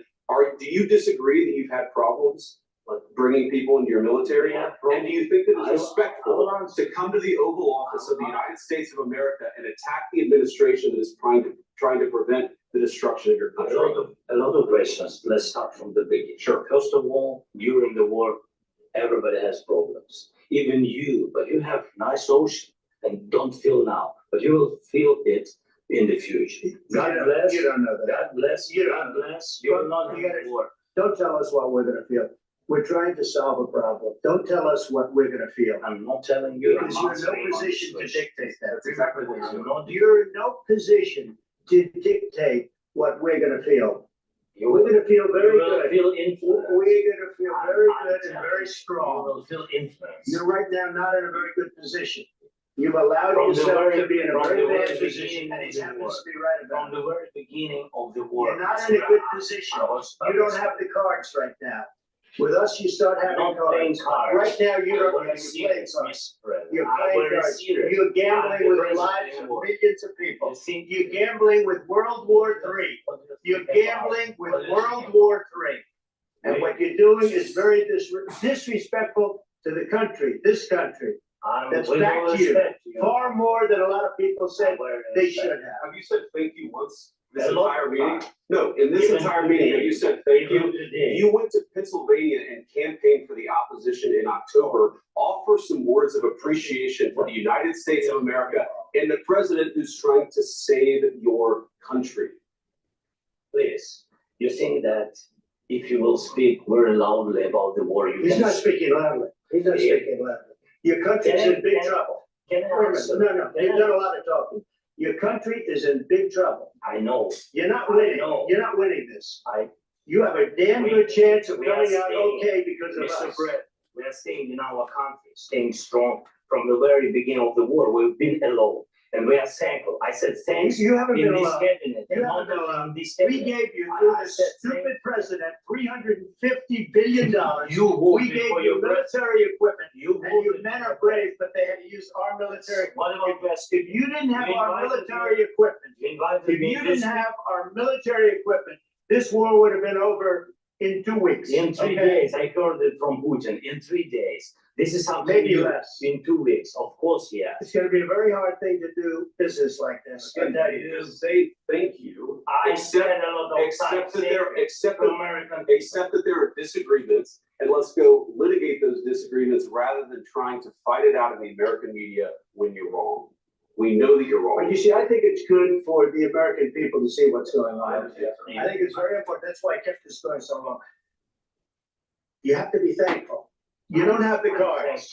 You're buried there. Your people are dying. You're running low on soldiers. Listen, you're running low on soldiers. It would be a damn good thing. And then you tell us, I don't want a ceasefire. I don't want a ceasefire. I want to go and I want this. Look, if you could get a ceasefire right now, I tell you, you take it so the bullets stop flying and your men stop getting Of killed. course, we want to stop the war. But you're I saying said- you don't want a but I ceasefire. said to you, I want a with ceasefire guarantees. because you get a ceasefire faster than an agreement. Ask our people about ceasefire, what they think. That wasn't Doesn't with matter for me. you what. That wasn't with me. It That was with wasn't you. a guy named Biden who was not a smart person. This That was is your- with, this that was is with your Obama. president. It was your president. Excuse me. That was with Obama who gave you sheets and I gave you javelins. Yes. I gave you the javelins to take out all those tanks. Obama gave you sheets. In fact, the statement is Obama gave sheets and Trump gave javelins. You gotta be more thankful. Because let me tell you, you don't have the cards. With us, you have the cards. But without us, you don't have any cards. One more question, Mr. Vice President. Sorry. So you don't feel the thing. Because the attitudes have to change. What if Russia breaks ceasefire? What if Russia breaks these talks. What is that? I understand that it's a heated conversation right now. What are you saying? She's asking, what if Russia breaks the ceasefire? But what if anything? What if a bomb drops on your head right now? Okay, what if they broke it? I don't know, they broke it with Biden because Biden, they didn't respect him. They didn't respect Obama. They respect me. Let me tell you, Putin went through a hell of a lot with me. He went through a phony witch hunt where they used him and Russia. You ever hear of that deal? That was a phony Hunter Biden, Joe Biden scam. Hillary Clinton, Shifty Adam Schiff. It was a Democrat scam. And he had to go through that. And he did go through it. We didn't end up in a war. And he went through it. He was accused of all that stuff. He had nothing to do with it. It came out of Hunter Biden's bathroom. It came out of Hunter Biden's bedroom. It was disgusting. And then they said, oh, the laptop from hell was made by Russia. The 51 agents. The whole thing was a scam. And he had to put up with that. He was being accused of all that stuff. All I can say is this. He might have broken deals with Obama and Bush, and he might have broken them with Biden. He did, maybe he didn't. I don't know what happened, but he didn't break them with me. He wants to make a deal. I don't know if he can make a deal. The problem is I've empowered you to be a tough guy. And I don't think you'd be a tough guy without the United States. And your people are very brave. But you're either going to make a deal or we're out. And if we're out, you'll fight it out. I don't think it's going to be pretty, but you'll fight it out. But you don't have the cards. But once we sign that deal, you're in a much better position. But you're not acting at all thankful. And that's not a nice thing. I'll be honest, that's not a nice thing. All right, I think we've seen enough. What do you think? Huh? This is going to be great television. I will say that. All right, we'll see what we can do about putting it.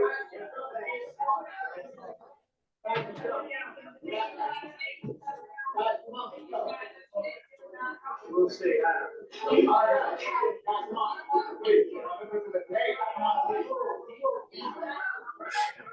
All right, there you have President Trump, President Zelensky, Vice President J.D. Vance, and others in a very crowded Oval Office in what was a crazy. Never seen anything like it. But like I said, we will never see a president like Trump again in our lifetime. And these next 4 years are going to be extremely energetic. Please go to my store, the-studio-reykjavik.com. Get the ashwagandha root. This will bring down cortisol levels and help to control your blood glucose levels. Turmeric brings down inflammation. It also soaks up free radicals. It'll help with your cardiovascular health and your immune system. And lignans. It's a powder. You mix it with soft foods or with filtered water. Take it every day. There's a small scooper in here. And this will bring down inflammation, help with your immune system, help with your endocrine system, and also soak up free radicals. Now, if you stack this together, this is a very powerful stack to take every day to improve your immune system and your cardiovascular health. So please go to my store, the-studio-reykjavik.com, and get the lignans, the ashwagandha, the turmeric, help support my work and help support your health. I want you to be healthy in 2025 because there's a lot of Trump in the next 4 years. Well, 3 years and 11 months.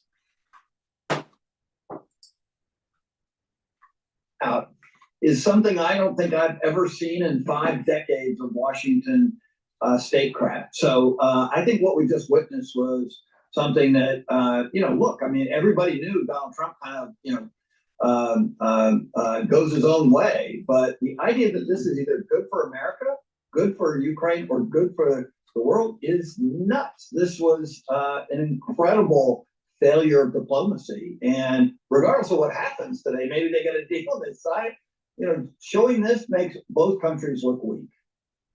Wow. Jeannie, give me your take on this. Was it a conversation? A lot of people stressed out, went off the rails when they heard the wrong words from Volodymyr Zelensky. He wasn't thankful enough, or was this a setup? Did Donald Trump and J.D. Vance plan to do this with the cameras in the room? Yeah, I mean, one of the big questions hanging over this meeting, in addition to security guarantees, which we could probably forget that question for right now, was can we work together? Vladimir Zelensky trying to test out, does Donald Trump, like me enough that we can make this happen? And that kind of exchange is just a reminder. And interpersonal relationships matter an awful lot in these things. So that seems to be very clear. There is not a lot of love lost there. And of course, this is quite embarrassing from the perspective of the United States. He is talking to our ally in this war. He's talking to a country invaded by Putin in 2014. 7 million Ukrainians have fled their homeland. We are talking of hundreds of thousands of innocent people now dead, 4 million still displaced. And he is being told from the vice president and the president of the United States, heretofore their allies, that you are not being thankful enough to us as you sit here. And so it is quite an embarrassing spectacle. It does look made for TV from my perspective. You wouldn't believe it unless you saw it firsthand that this was the conversation that they're having. And I can't imagine what it looks like behind the scenes if this is what they're displaying. Oh my God, yeah. Well, what do you think, Rick? Did this feel spontaneous? And does this torpedo the bilateral news conference they had planned for 10 minutes from now? It's hard to tell what they're going to do to put this back together, behind closed doors now. It's going to have to take a lot of work because I think both principals are going back to their neutral corners, ready to come out throwing punches again. Look, I mean, Donald Trump, I think, started out this session pretty constructively. And I must admit, I mean, the interjections by Vice President Vance really stoked a lot of anger in the room and was really counterproductive, I thought. And even Donald Trump at the end tried to bring it back and say, look, we just wanted to stop the killing and get a deal. And the elements of the deal are there, right? I mean, he's had great meetings this week with leaders of Europe and in France and Great Britain, all of whom have guaranteed certain security measures that they would do in case of a ceasefire or a end of the war. And I mean, like, he was walking in, the president of the United States, into kind of a very positive environment where he could, didn't have to commit to putting troops on the ground, but, could obviously continue to say, we're going to supply you with materials and weapons because you're going to pay for them. And that kind of relationship is traditional for us. I mean, and it's sustainable over time. It's a real mature relationship between the U.S. and one of its allies and supporters, Ukraine. So everyone thought this was going to be sort of the beginning of a real mature relationship, one that's post combat conflict. And my impression was that's not something J.D. Vance wanted to see happen today, and set out to try and derail it right there in front of the American public. Just about a minute or two left here, Jeannie. Donald Trump invoked Vladimir Putin, talked about what they had gone through, how much they went through together during the Russia investigation. He started doing the Russia thing. He got very angry looking as he was referring to this. Also revealed that he just met again recently with Vladimir Putin. Do you think the Russian president had a sense of what this meeting was going to be like? It's hard to know. We thought this was a win for Vladimir Zelensky, that he got to Donald Trump personally, face to face first. And, I think there is going to be some criticism all around, obviously starting with J.D. Vance, but including Vladimir Zelensky. The reality is Ukraine, unfortunately, does not have a lot of cards to play. And those were the exact words that Donald Trump used. I'm not sure he needed to say it that viscerally, but that's what he said, and he's right. That's why Zelensky's task today was to do what they told Queen Victoria: close your eyes and think of England, close your eyes and think of Ukraine. And the reality is he couldn't get there in the face of J.D. Vance's taunting. And so I think he's going to bear some criticism on this as well, because the reality is Ukraine needs the support of the United States if they are going to sustain. Our panel's going to stay with us. G.D. Shanzano and Rick Davis back in hour 2. I've never seen anything like that, but I think we need that kind of we need that energetic conversation or argument that's going on, because you got a deep state that keeps on wanting to fuel this war and support Ukraine, while Trump is just trying to de-escalate it and get it over with, even though chunks of land are going to be going to Russia. But yeah, Zelensky is playing a dangerous game. If he thinks that he's going to go up against the United States, he's literally going to lose more of his country. Please go to my store, the-studio-reykjavik.com. Get the vitamin C with magnesium. This is great for your skin, also for your immune system. If you're not feeling well because of the cold season, take a double dose, drink it with filtered water because it's water soluble. Also take magnesium and zinc. It helps boost up your immune system. Drink it with filtered water. If you're not feeling well, take a double dose. Take 1 dose in the morning and take 1 dose in the evening if you're not feeling well. And then once you're feeling better, then go back to your maintenance dose of 1 dose a day. You can take these together. It's a great stack to boost up your immune system. So please go to my store, the-studio-reykjavik.com. Vitamin C will cross-link with collagen to help build up your dermal layer when you drink about 32 to 64 ounces of water. Take the vitamin C and the collagen together. You drink the 64 ounces of water throughout the day, and over time your dermal layer is going to improve and you'll get that cross-linking that needs to take place.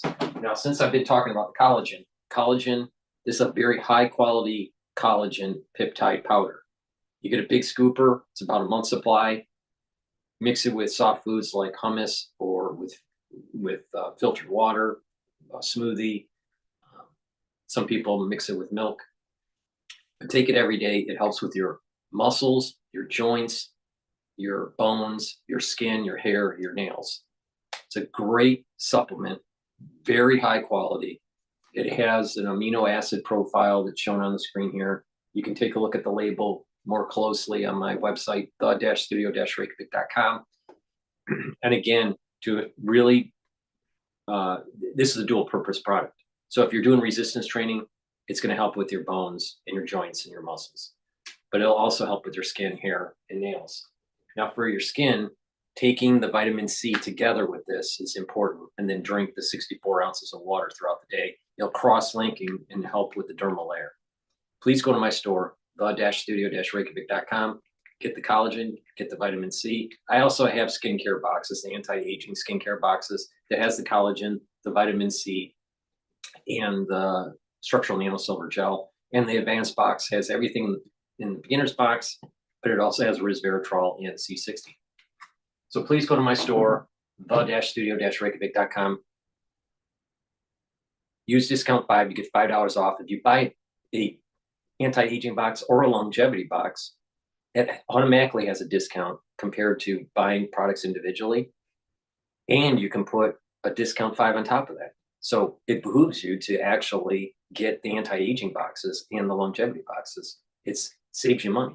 Please go to my store, the-studio-reykjavik.com. I want these high quality products in your hands because they work. They work. You follow the protocol, this holistic approach, and you're going to get healthier.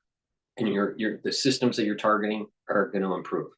Please go to my store, the-studio-reykjavik.com. Devolves into an argument. Welcome to the fastest show in politics as President Trump and Ukrainian President Zelensky meet at the White House to talk about ending the war in Ukraine, intentions to sign a minerals deal. But talks fell apart in front of the cameras and microphones a short time ago. I'm Joe Matthew alongside Kaylee Lyons in Washington. Thanks for being with us on the Friday edition of Balance of Power here on Bloomberg TV and radio.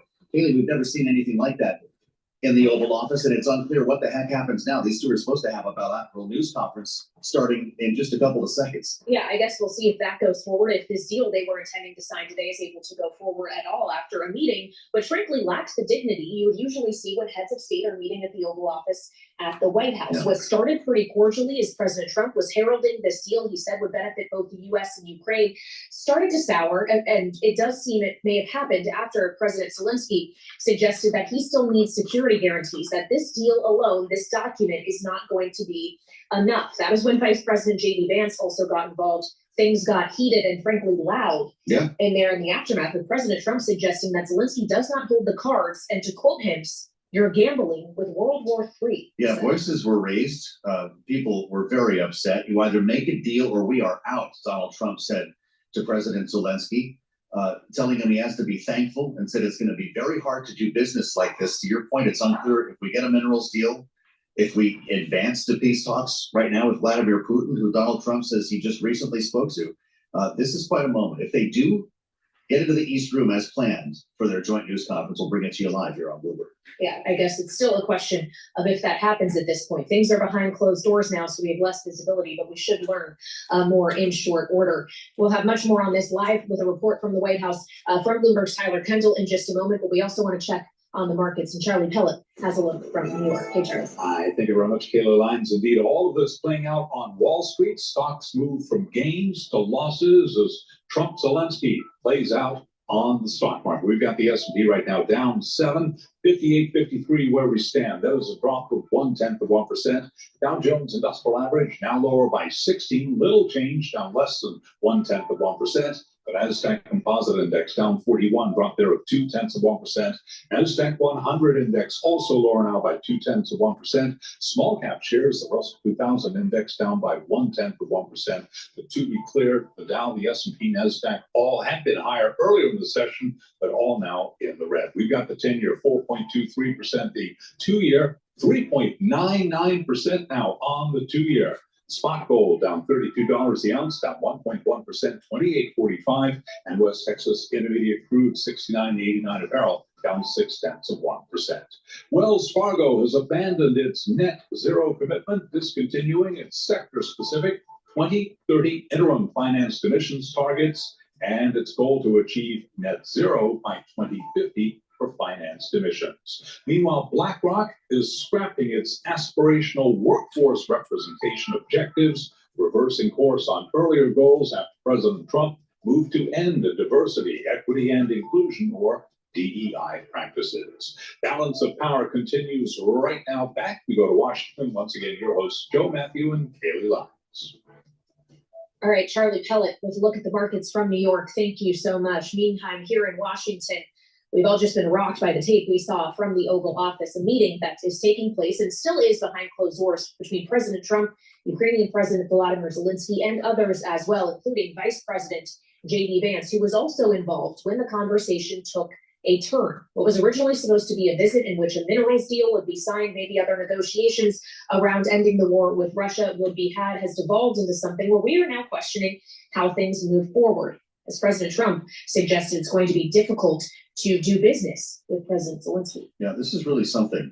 This was a roughly 45 minute long conversation. About halfway through it, once Vice President J.D. Vance started to challenge President Zelensky and ask him why he hadn't been more thankful, voices were raised, and a lot of things were said here, Kaylee, that maybe some of them wish hadn't been said. There's another side of that coin, and you wonder if some of this might have been planned. You wonder how much was spontaneous, knowing that there are, of course, a number of Donald Trump supporters who were hoping to see a conversation like this, who don't like the way that Volodymyr Zelensky has presented himself. Let's bring you in the room for a So moment. right now, not in a very good position.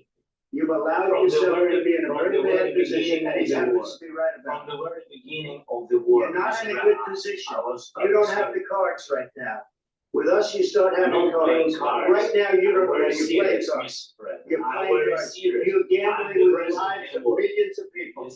You're gambling with World War III. You're gambling with World War III. And what you're doing is very disrespectful to the country, this country.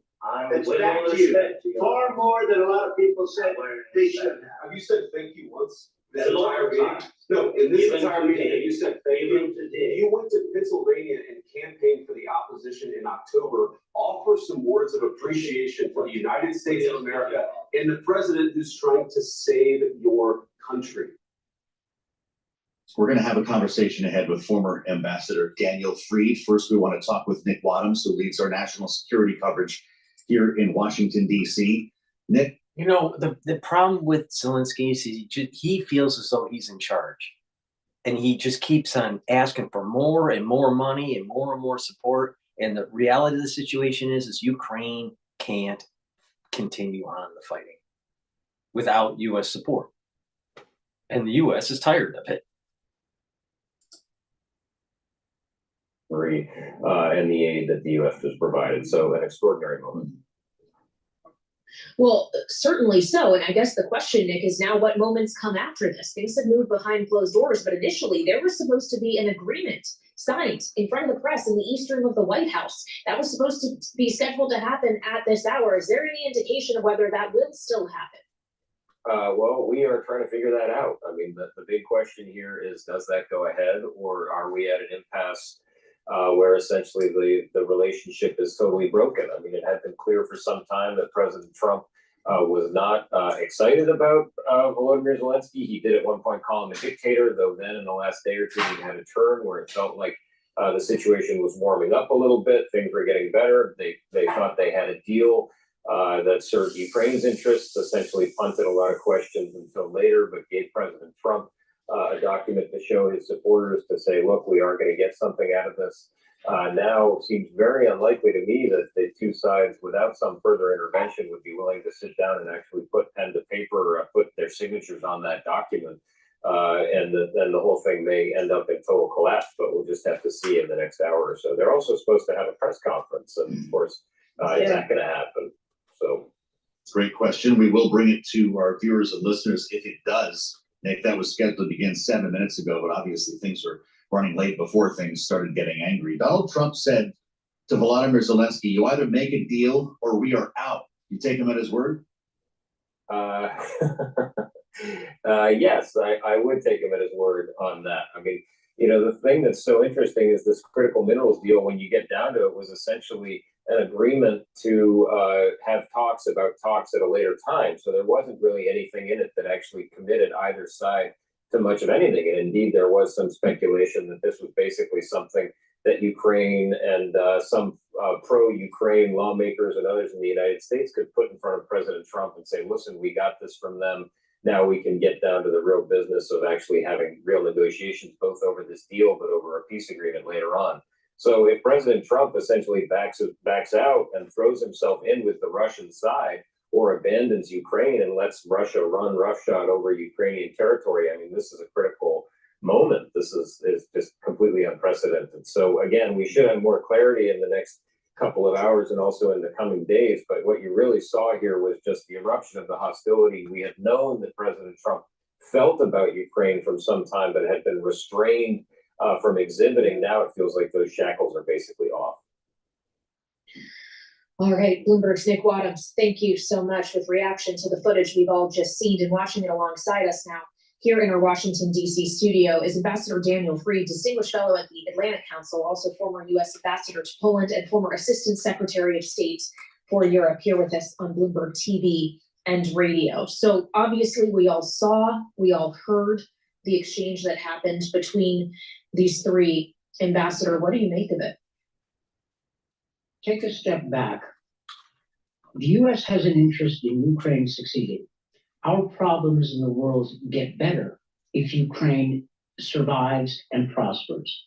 And if Russia wins, our problems get worse. It's been quite a week. Mm-hmm. The Trump plan for Ukraine, as we understand it, could work and was getting some traction. Ceasefire in place, British and French-led force in Ukraine, maybe with American backup, a minerals deal with Ukraine that gives President Trump the ability to say, yeah, I've got a stake in this.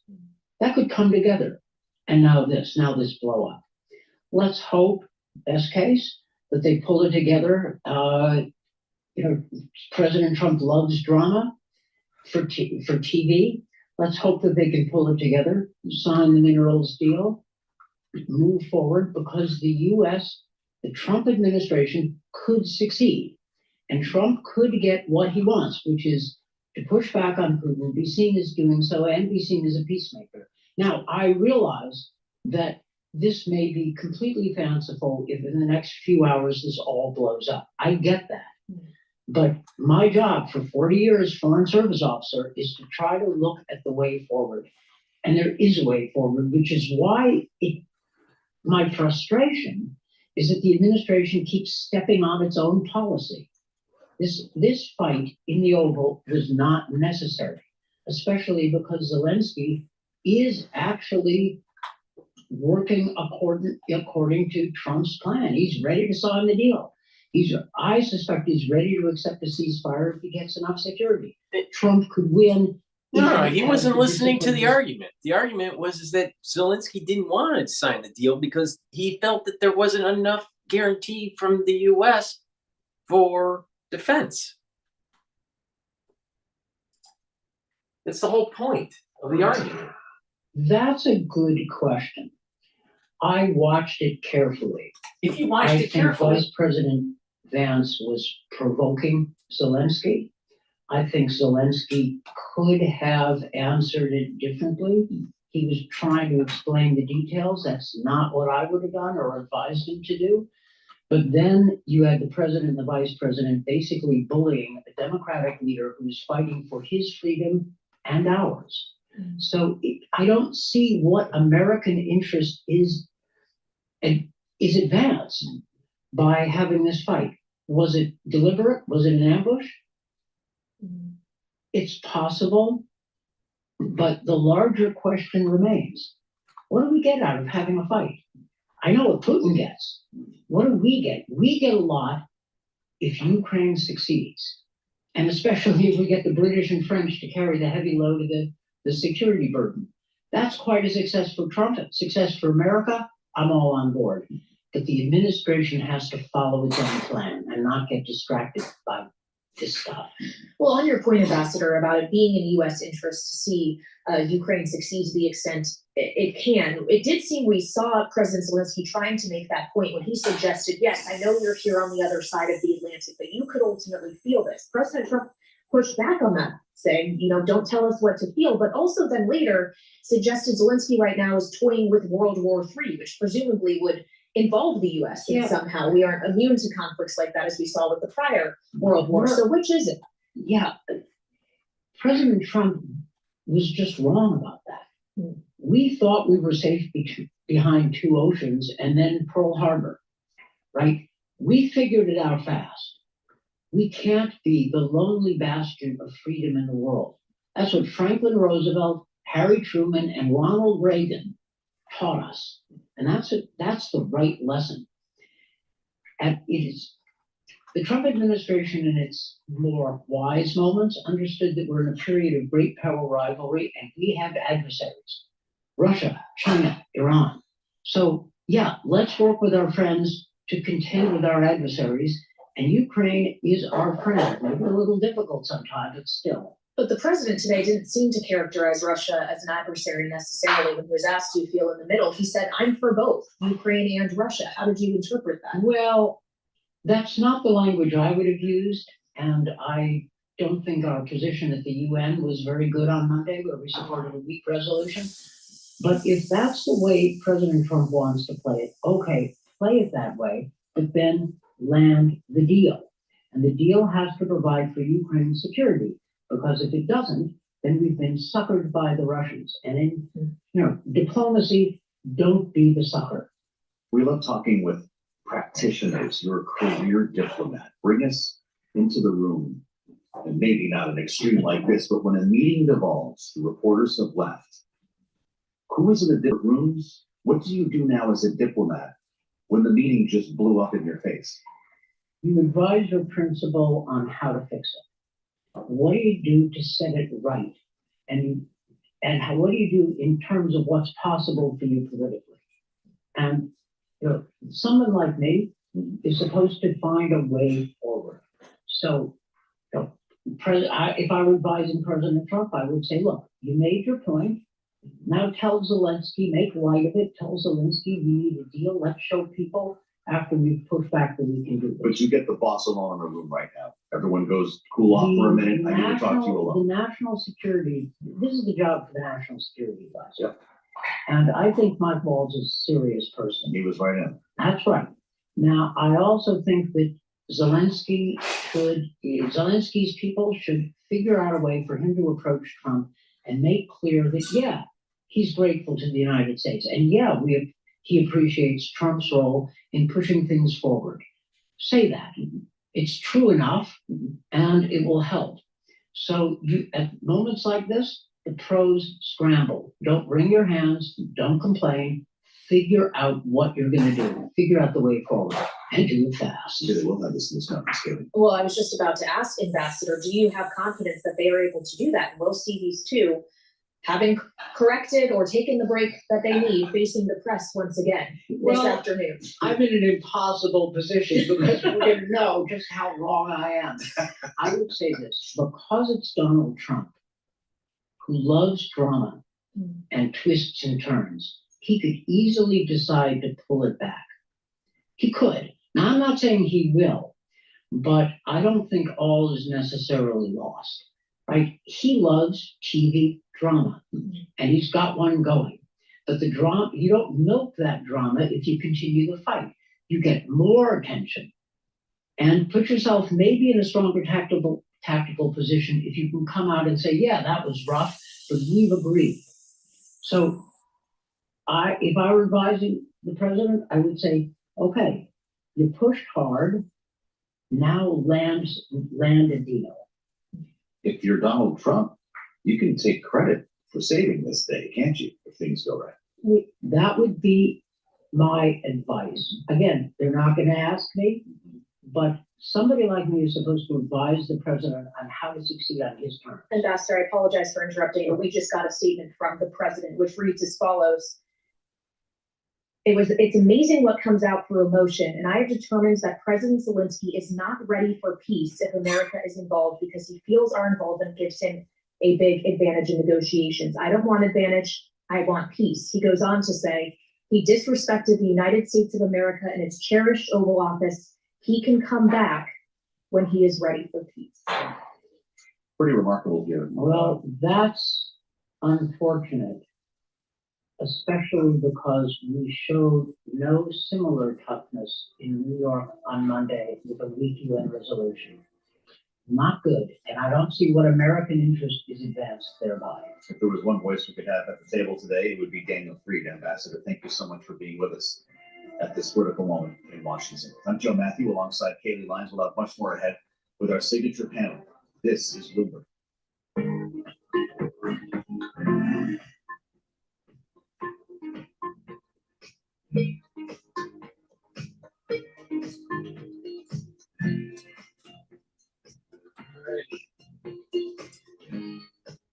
Big, I'll tell you, that was a big argument in the Oval Office. It was something to behold, that's for sure. Please go to my store, the-studio-reykjavik.com, and get the structural nano silver gels that I have. I have it in the quick dispenser or in the tube form. You use them the same way. You can use them as skincare, help to heal a wound. If someone's sick around you at work or at home or at school, put it on your hands, around your eyes, around your ears, around your nose, around your mouth. Lightly coat your nostrils. It stays active for 5.5 hours. Please go to my store, the-studio-reykjavik.com. Get the structural nano silver gel. It's a dual purpose product. You should have this in your house whenever you need it. Trust me, you're going to need it. Like I said, this season is problematic. This season of the cold. So, just be prepared. Please go to my store and get the very easy to digest multivitamin. Multivitamins and minerals are really important as cofactors for enzymatic activity for your cells. Take this multivitamin every day. It's easy to digest. Use it as part of your stack, your health stack that I've been talking about throughout this video to improve your health. Now, there's a lot of ingredients in here for this multivitamin, but to go into more detail, just go on my store, take a look at the label. It's a very high quality multivitamin. It's everything you need as a base, as a traditional multivitamin, and then you build onto that. Now, another great dual purpose product that you could stack with the multivitamin, right, is olive leaf extract. It helps with your immune system and your cardiovascular health, brings down inflammation, and helps to control your total cholesterol. Please go to my store, the-studio-reykjavik.com, get the olive leaf extract, take it every day. It's a dual purpose product. Stack it with other stuff like omega-3 or the multivitamin, C60. Please go to my store, use discount 5 and get $5 off any order. Olive leaf extract, dual purpose product, great for your health, great for your immune system and your cardiovascular system.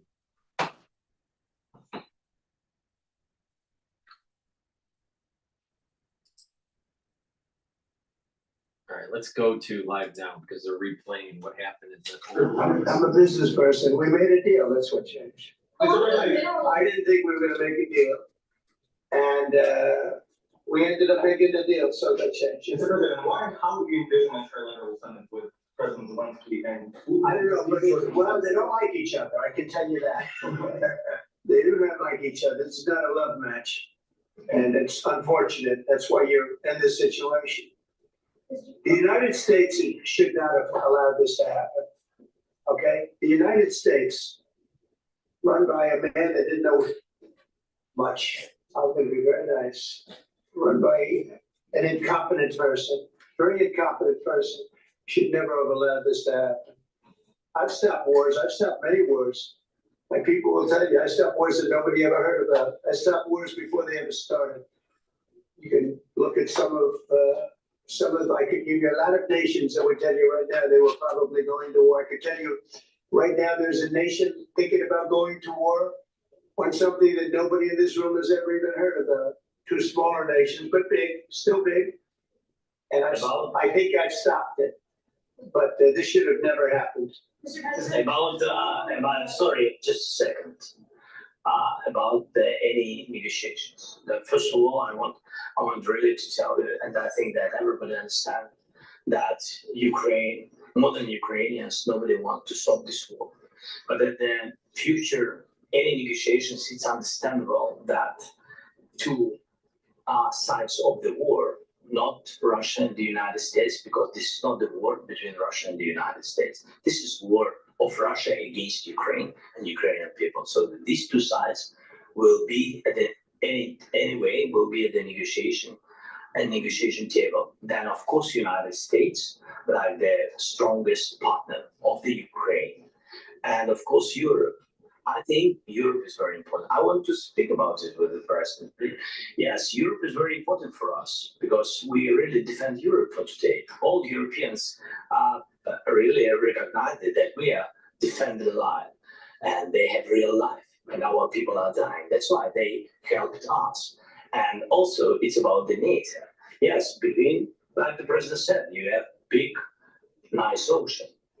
Yes. Okay, Bloomberg is breaking some news about Trump, saying that they're not ready for peace. The Oval Office for this conversation was really once Vice President J.D. Vance started to address and challenge Volodymyr Zelensky about not being thankful enough that things started to get chippy. By the time Donald Trump was speaking. Let's go back to live now. There's a lot going on. People will not stay. You will fight.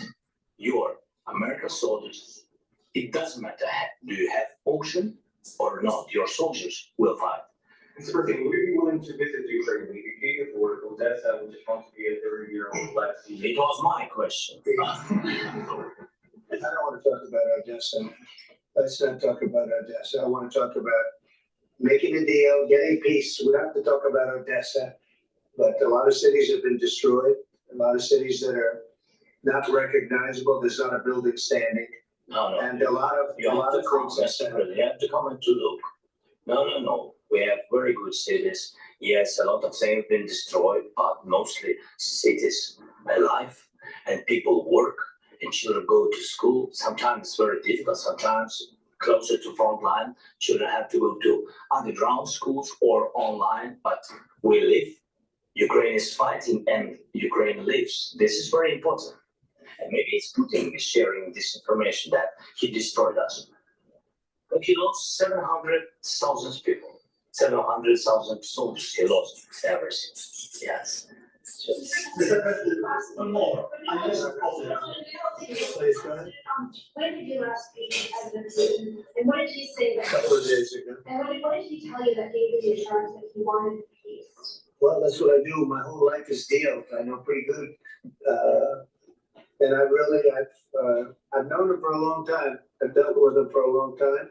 He had to suffer through the Russia hoax. You know, Russia was a hoax. It was all Biden. It was nothing to do with him. So he had to suffer. You notice that Zelensky was defensive on these questions before they got into their big argument. Because Zelensky wants to continue the war. He wants the money to continue flowing because there's corruption going on in Ukraine. And not only that, he's going to probably lose. Zelensky's probably going to lose an election. So he has to continue the war to stay in politics. In the back, please. Thank you, Mr. President. Prime Minister Farmer claimed repeatedly that his government believes in free speech and is not engaged in censorship. But his country's government arrests people for memes and thought crimes, and even more worrisome is pressuring American companies to censor Americans on his behalf. How can he be a reliable, trustworthy partner when he says things that are demonstrably false on such reports? Well, we actually spoke to him about that yesterday, and we thought they took it very, very much too far. JD was very strong on it. So was I, and so was Marco. And we've been speaking to him about it. Marco, would you like to say something about it? We have concerns, obviously, with the conduct of those, particularly as it impacts Americans. And there's real concern that American speech, which is online, could fall into the hands of British or any country's jurisdiction. And so this is a point the Vice President made in Munich, and I think it's a very compelling one that unites us with Europe. As much as anything else is these shared values, and one of them being free speech. And so Americans are threatened by it. We're going to need to take action in that regard. It's actually a very important question. We spoke about this in detail with the Prime Minister, the Foreign Secretary, and others at lunch yesterday. And I know that Secretary of Commerce Lutnick followed up in private meetings last night. This is really important. We believe Americans have the right to speak their mind, even if we in this room disagree with them. They have the right to speak their mind in the public square, which is often online these days. And we're going to defend that right as it pertains to American companies and American citizens vigorously if we have to. I do think that under the president's leadership, we're going to find common ground with our friends in the UK on this question, but it remains to be seen. The principle that will guide us is we believe in free speech in this country and we'll fight for it for American citizens. Mr. President, on the deal, is there any other oil and gas component to the deal? Is it all A little bit. We'll see. on LNG? But we're not really looking for that so much. We got a lot. We have more than anybody in the world by far. So no, we're not talking about it too much, but a little bit. I think it affects also, but for the most part, no. And sir, is there any agreement from Ukraine to purchase US LNG as part of the deal, or is that on the table? Yeah, we don't need that. Some of those minerals are in the Ask you about it. You just mentioned that you guys spoke to Dan in a couple of days ago. Just to be clear, that's a new call, not the one that you. I've spoken to him on numerous occasions. Okay. And how was the latest call? What did you discuss? How did it go? Are you serious with that question? It went well. I think we're going to have a deal. On the minerals deal, Mr. President, some of those minerals are in the east of Ukraine, not far from the front lines and in areas that Russia has occupied. Will you direct President Putin to withdraw his forces from those areas if there's U.S. interest? Well, we'll take a look at the time. We have a lot of area. It's a very big area we're talking about. So we'll take a look. I'll study that and I'll see. And who would protect those minerals if they are U.S. interests? Would that be Ukrainian? Well, we protect them. The agreement will protect them. US The agreement, yeah, we're signing an agreement. What if Russia tries to invade or there's Russian aggression in response? I just told you, I don't think that's gonna happen. And if that were gonna happen, I wouldn't make a deal. If I thought that was gonna happen, I wouldn't make a deal.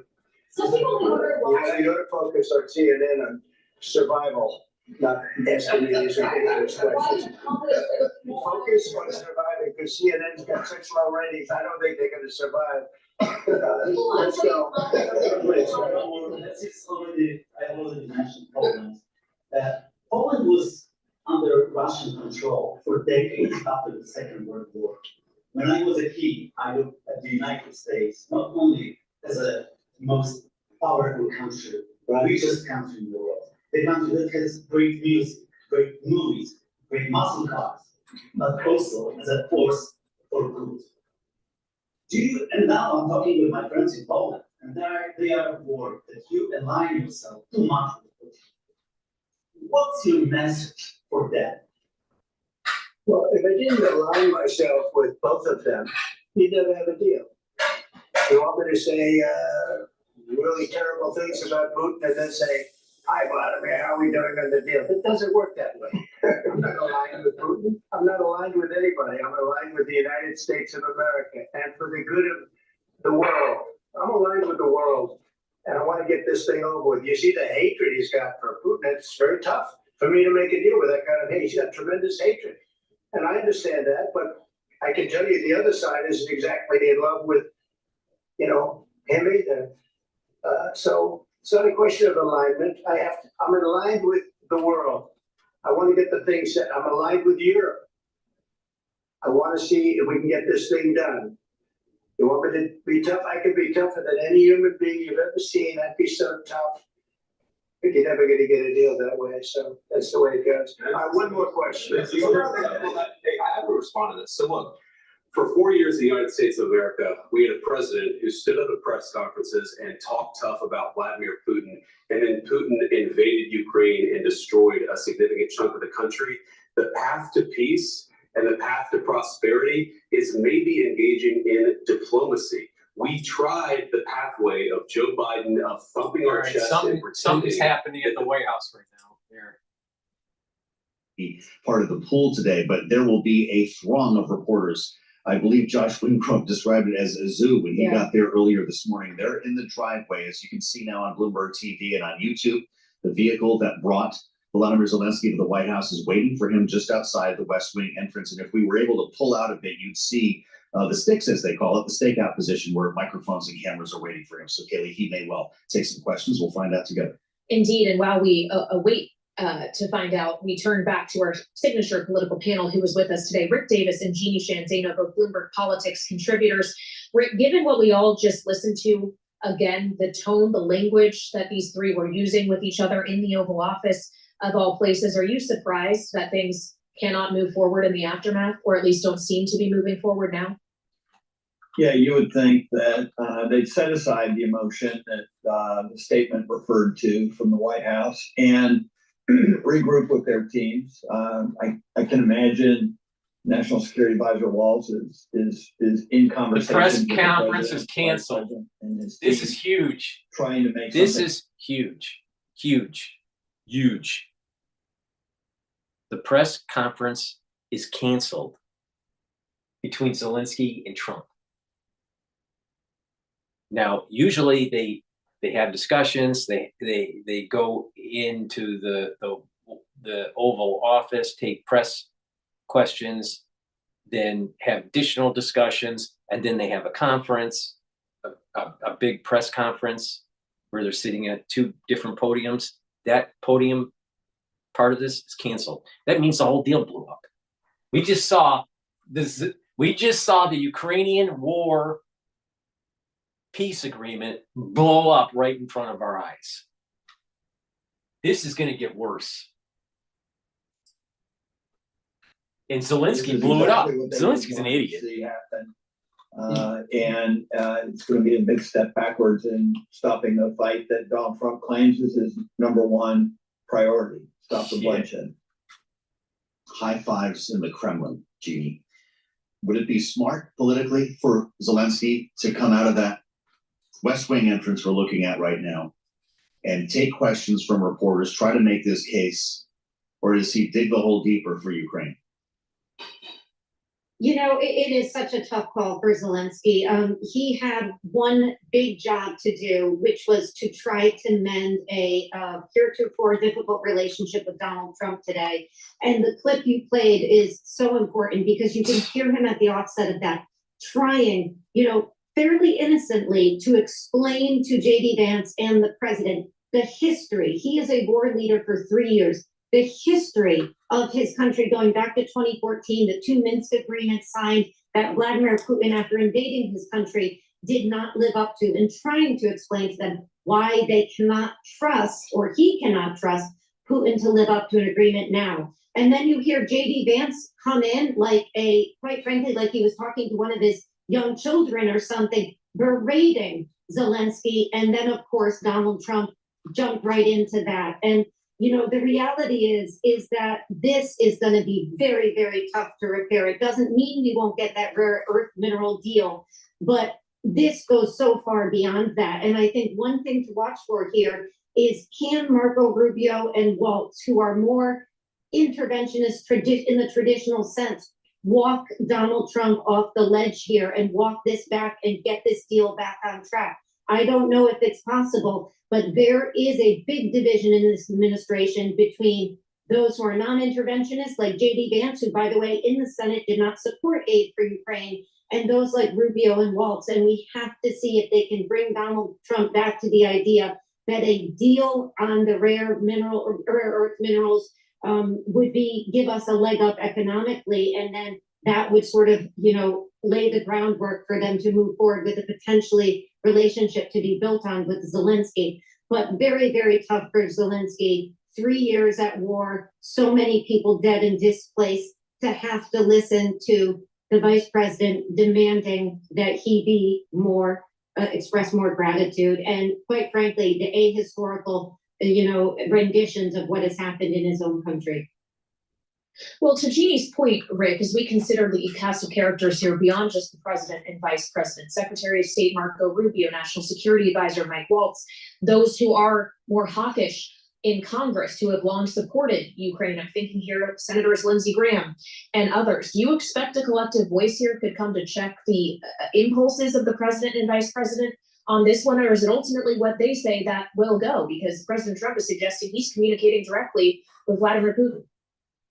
Yeah, I think that's a very good question, Kaylee. What the net effect's going to be with the president's leaders in Republican Party, who are, as you described them, more hawkish toward the Kremlin. So we've not seen much evidence of that, although many of them did come out and vocally reinforce the fact that when the president called Zelensky a dictator, they pushed back on that and made it clear that Vladimir Putin's the dictator. So that being said, they have not been, Congress has not played even a marginal role in the peace process, if you want to call it that, after today.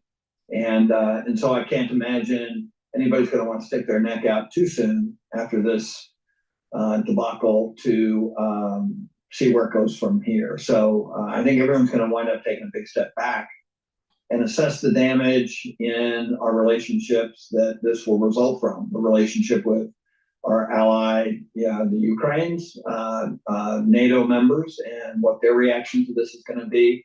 Other members of our global partners and allies that we have who see this Ukraine war as a microcosm of conflicts around the world that could be to come.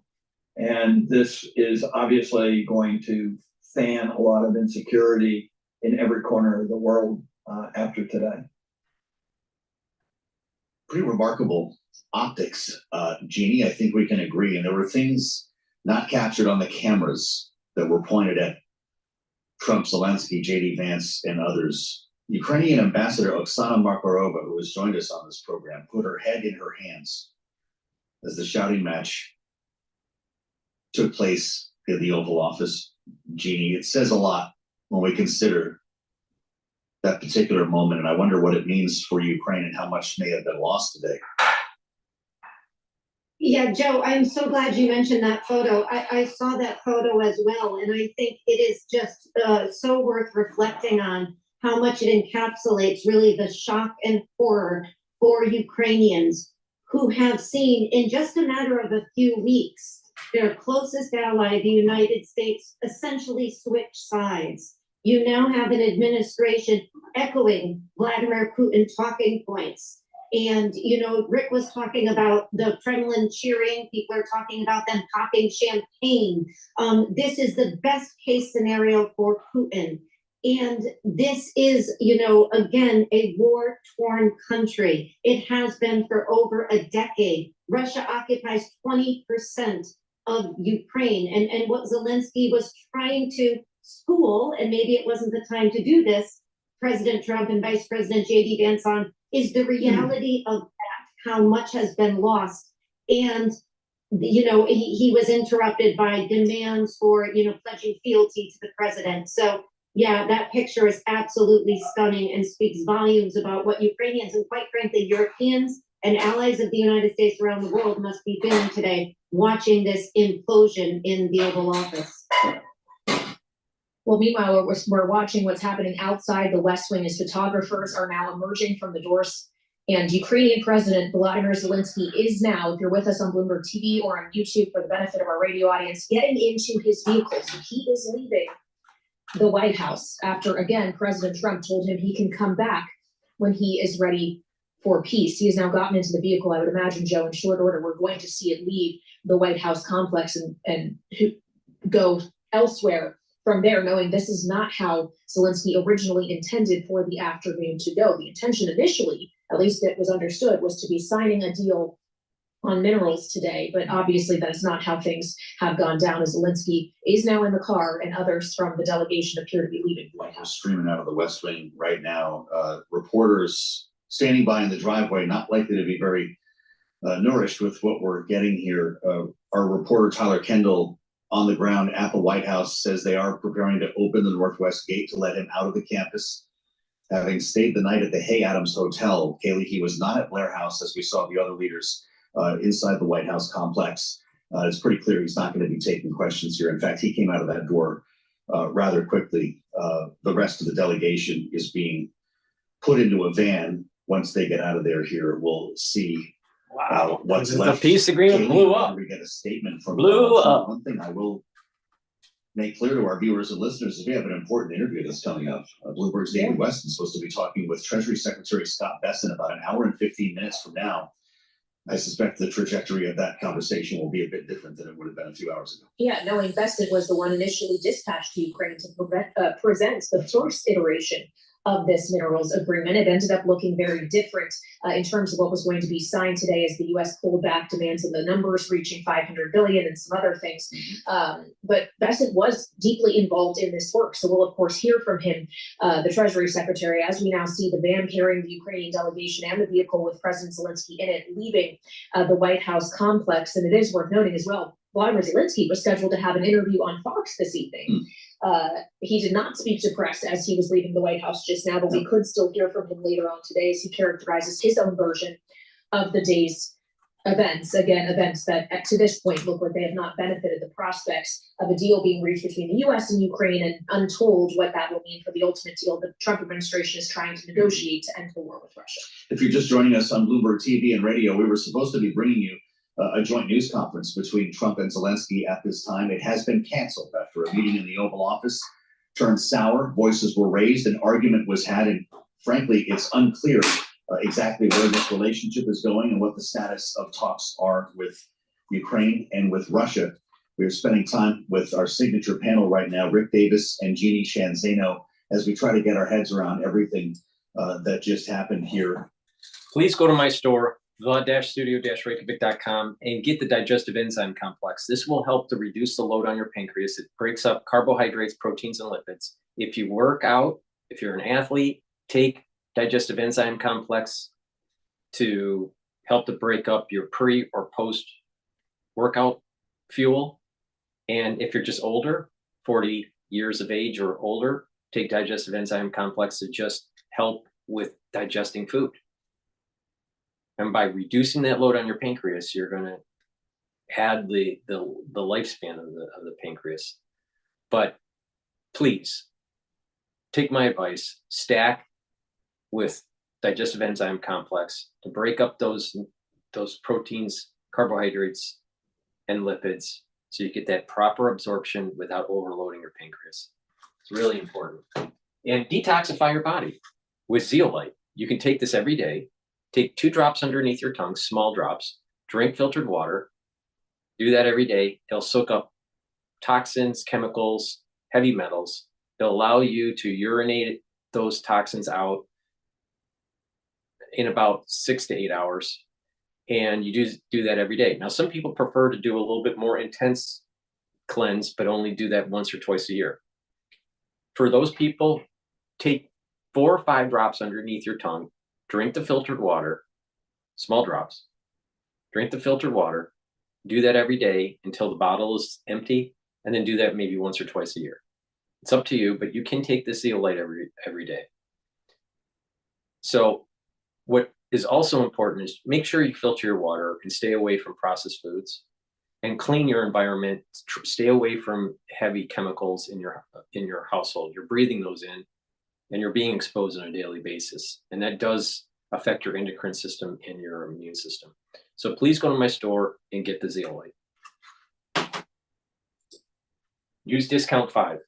I don't put any of this on Zelensky, but his reactions didn't result in a meeting that was constructive either. And so both teams are assessing that to this minute to determine where they go from here. I think we had all drawn this conclusion already, but Bloomberg is now confirming with sources familiar that the U.S. and Ukraine did not sign that minerals deal today. They failed to sign the agreement on natural resources. Jeannie, it's also worth pointing out, as we have just seen now, a third world leader leaving the White House this week. This follows a meeting which, by all accounts, seemed to be successful between President Trump and the UK Prime Minister Keir Starmer yesterday, a similar one with the French President Emmanuel Macron on Monday. Where is Europe in all of this? Having just had those meetings, having those two countries having pledged support for peacekeeping troops if a deal is ultimately agreed to, how are our allies likely viewing what went down today? Well, they have to just be as stunned as we all are. I mean, this was supposed to be, to your point, Kelly, the bookend of this week of meetings that started off with Macron and Starmer and seemed, at least on the face of them, to have been pretty successful in terms of, trying to pull Donald Trump over to the recognition that the United States has a role to play in securing the future of Ukraine. And that is obviously not at all what we've seen go on here. And I do think we have to think long and hard now about this deal. This deal was first broached by Zelensky last year. It seems to have been Waltz and Rubio who tried to bring it up again as a means to get Donald Trump on board, because we know he likes to make deals. And this would allow us to get as many rare earth minerals maybe as China, or at least move in that direction.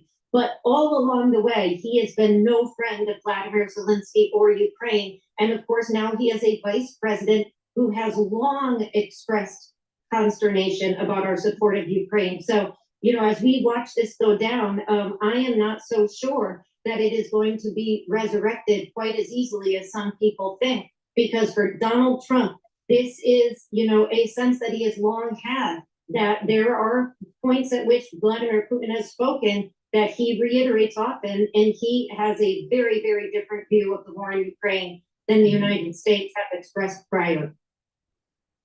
Jeannie Shanzano and Rick Davis, our signature panel, Bloomberg Politics contributors on a breaking news Friday here in Washington, D.C. I'm Joe Matthew alongside Kaylee Lyons. We want to bring you back to the White House right now. You just saw President Zelensky's SUV with a van carrying the Ukrainian delegation head right down the driveway out of the complex, as Rick said, across Lafayette Park to the Hay Adams Hotel. They drove right by our tent on the North Lawn, where we find Bloomberg's Tyler Kendall right now with the latest. What else is going on there, Tyler?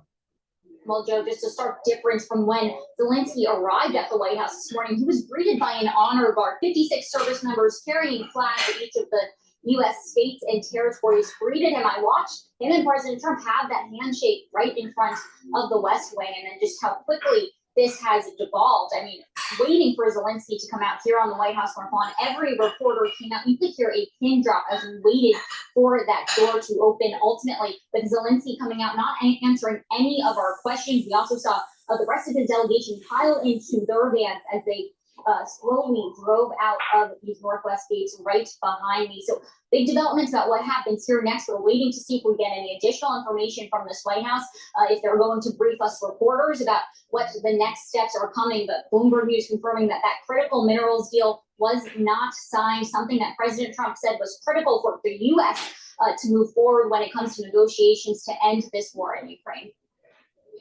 All right, Bloomberg's Tyler Kendall live at the White House on a historic day. I think we can all say thank you so much. And we want to add the voice now of Kelly Grigo, Senior Fellow with the Stimson Center's Reimagining U.S. Grant Strategy program, with us here on Bloomberg TV and radio. Kelly, we have been checking in with you throughout the duration of this war, which is now, of course, in its fourth year. And we should all bear in mind that the President Zelensky, who we just saw leave the White House, is also leading a country who is still actively at war. And I wonder how this scene playing out, and Vladimir Putin obviously going to be able to bear witness to this, impacts what will actually be happening on the ground, and how things move forward from here.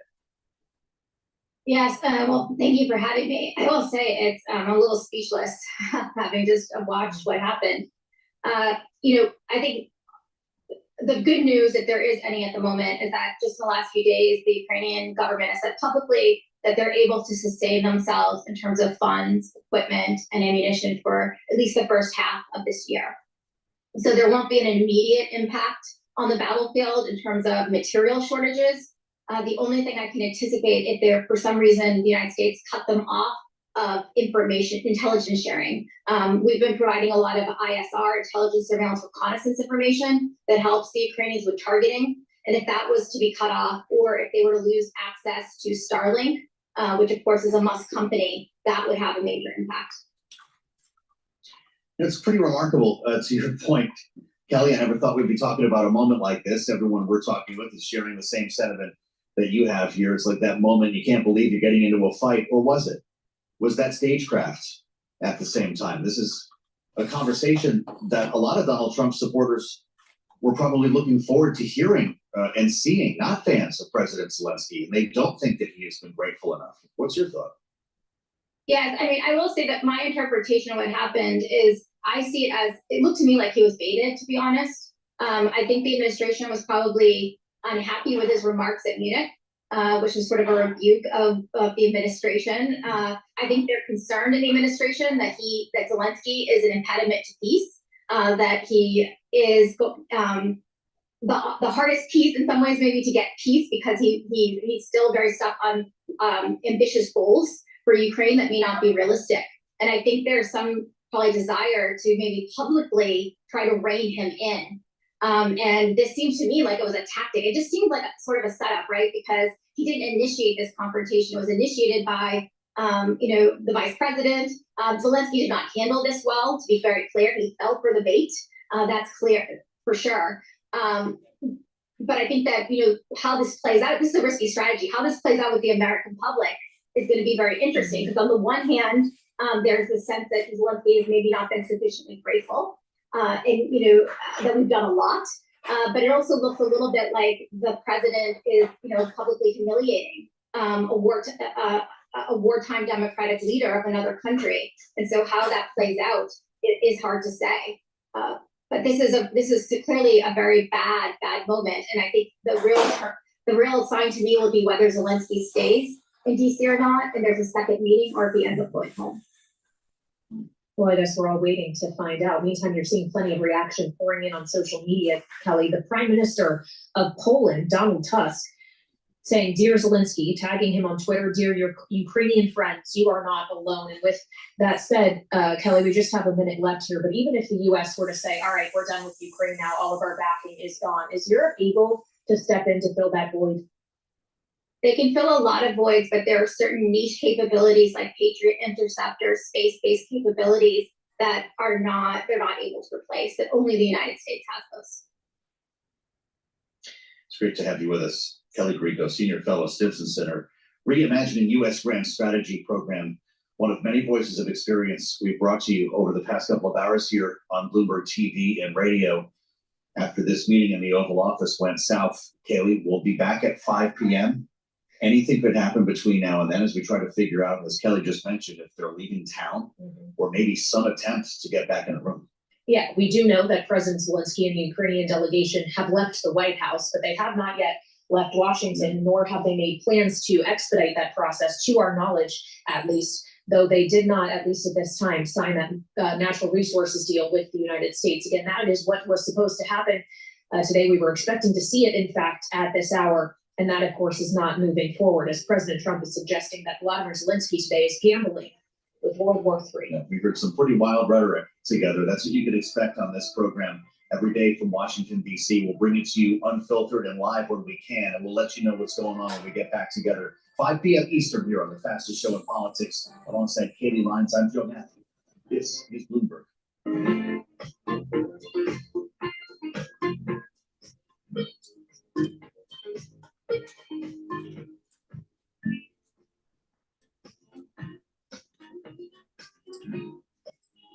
Pope is suffering. Breaking news, Pope is suffering bronchial spasm at the moment. Service is going to be held for the Pope, taking place in St. Peter's Square. It's going to be similar to several of those prayer services that we have been airing here as we continue to monitor the Pope's condition and bring you all of those updates when we get them. Bringing it back here to the United States and some more live pictures that we are just getting into our newsroom. I do want to take you out to Detroit, Michigan, where we are seeing here some more protests continuing to happen. As you know, many federal workers have been laid off due to some recent budget cuts put forth by President Trump's administration. This particular rally is being held again in Detroit, Michigan. Let's watch.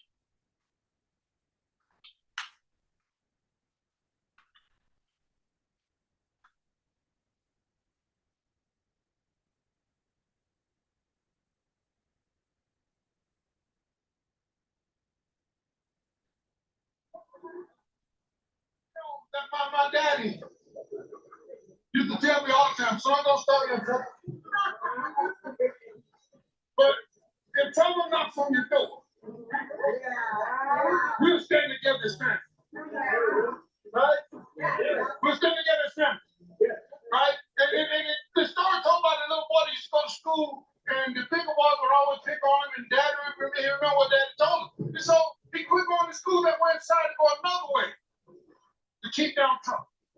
But the big boy said, we're going to go and we're going to catch him at home before he leaves going to school, and we're going to knock on his head, we're going to push him, we'll do all the things we want to do. And they showed him at the boy's house that day, and the little boy looked up at his dad and said, Daddy, you told me not to start no trouble, but if trouble knocks on our door, we'll do what? We'll stand together as family. Will we stand together as family? Yeah. Are we family? Yeah.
We're going to go back to Bloomberg here.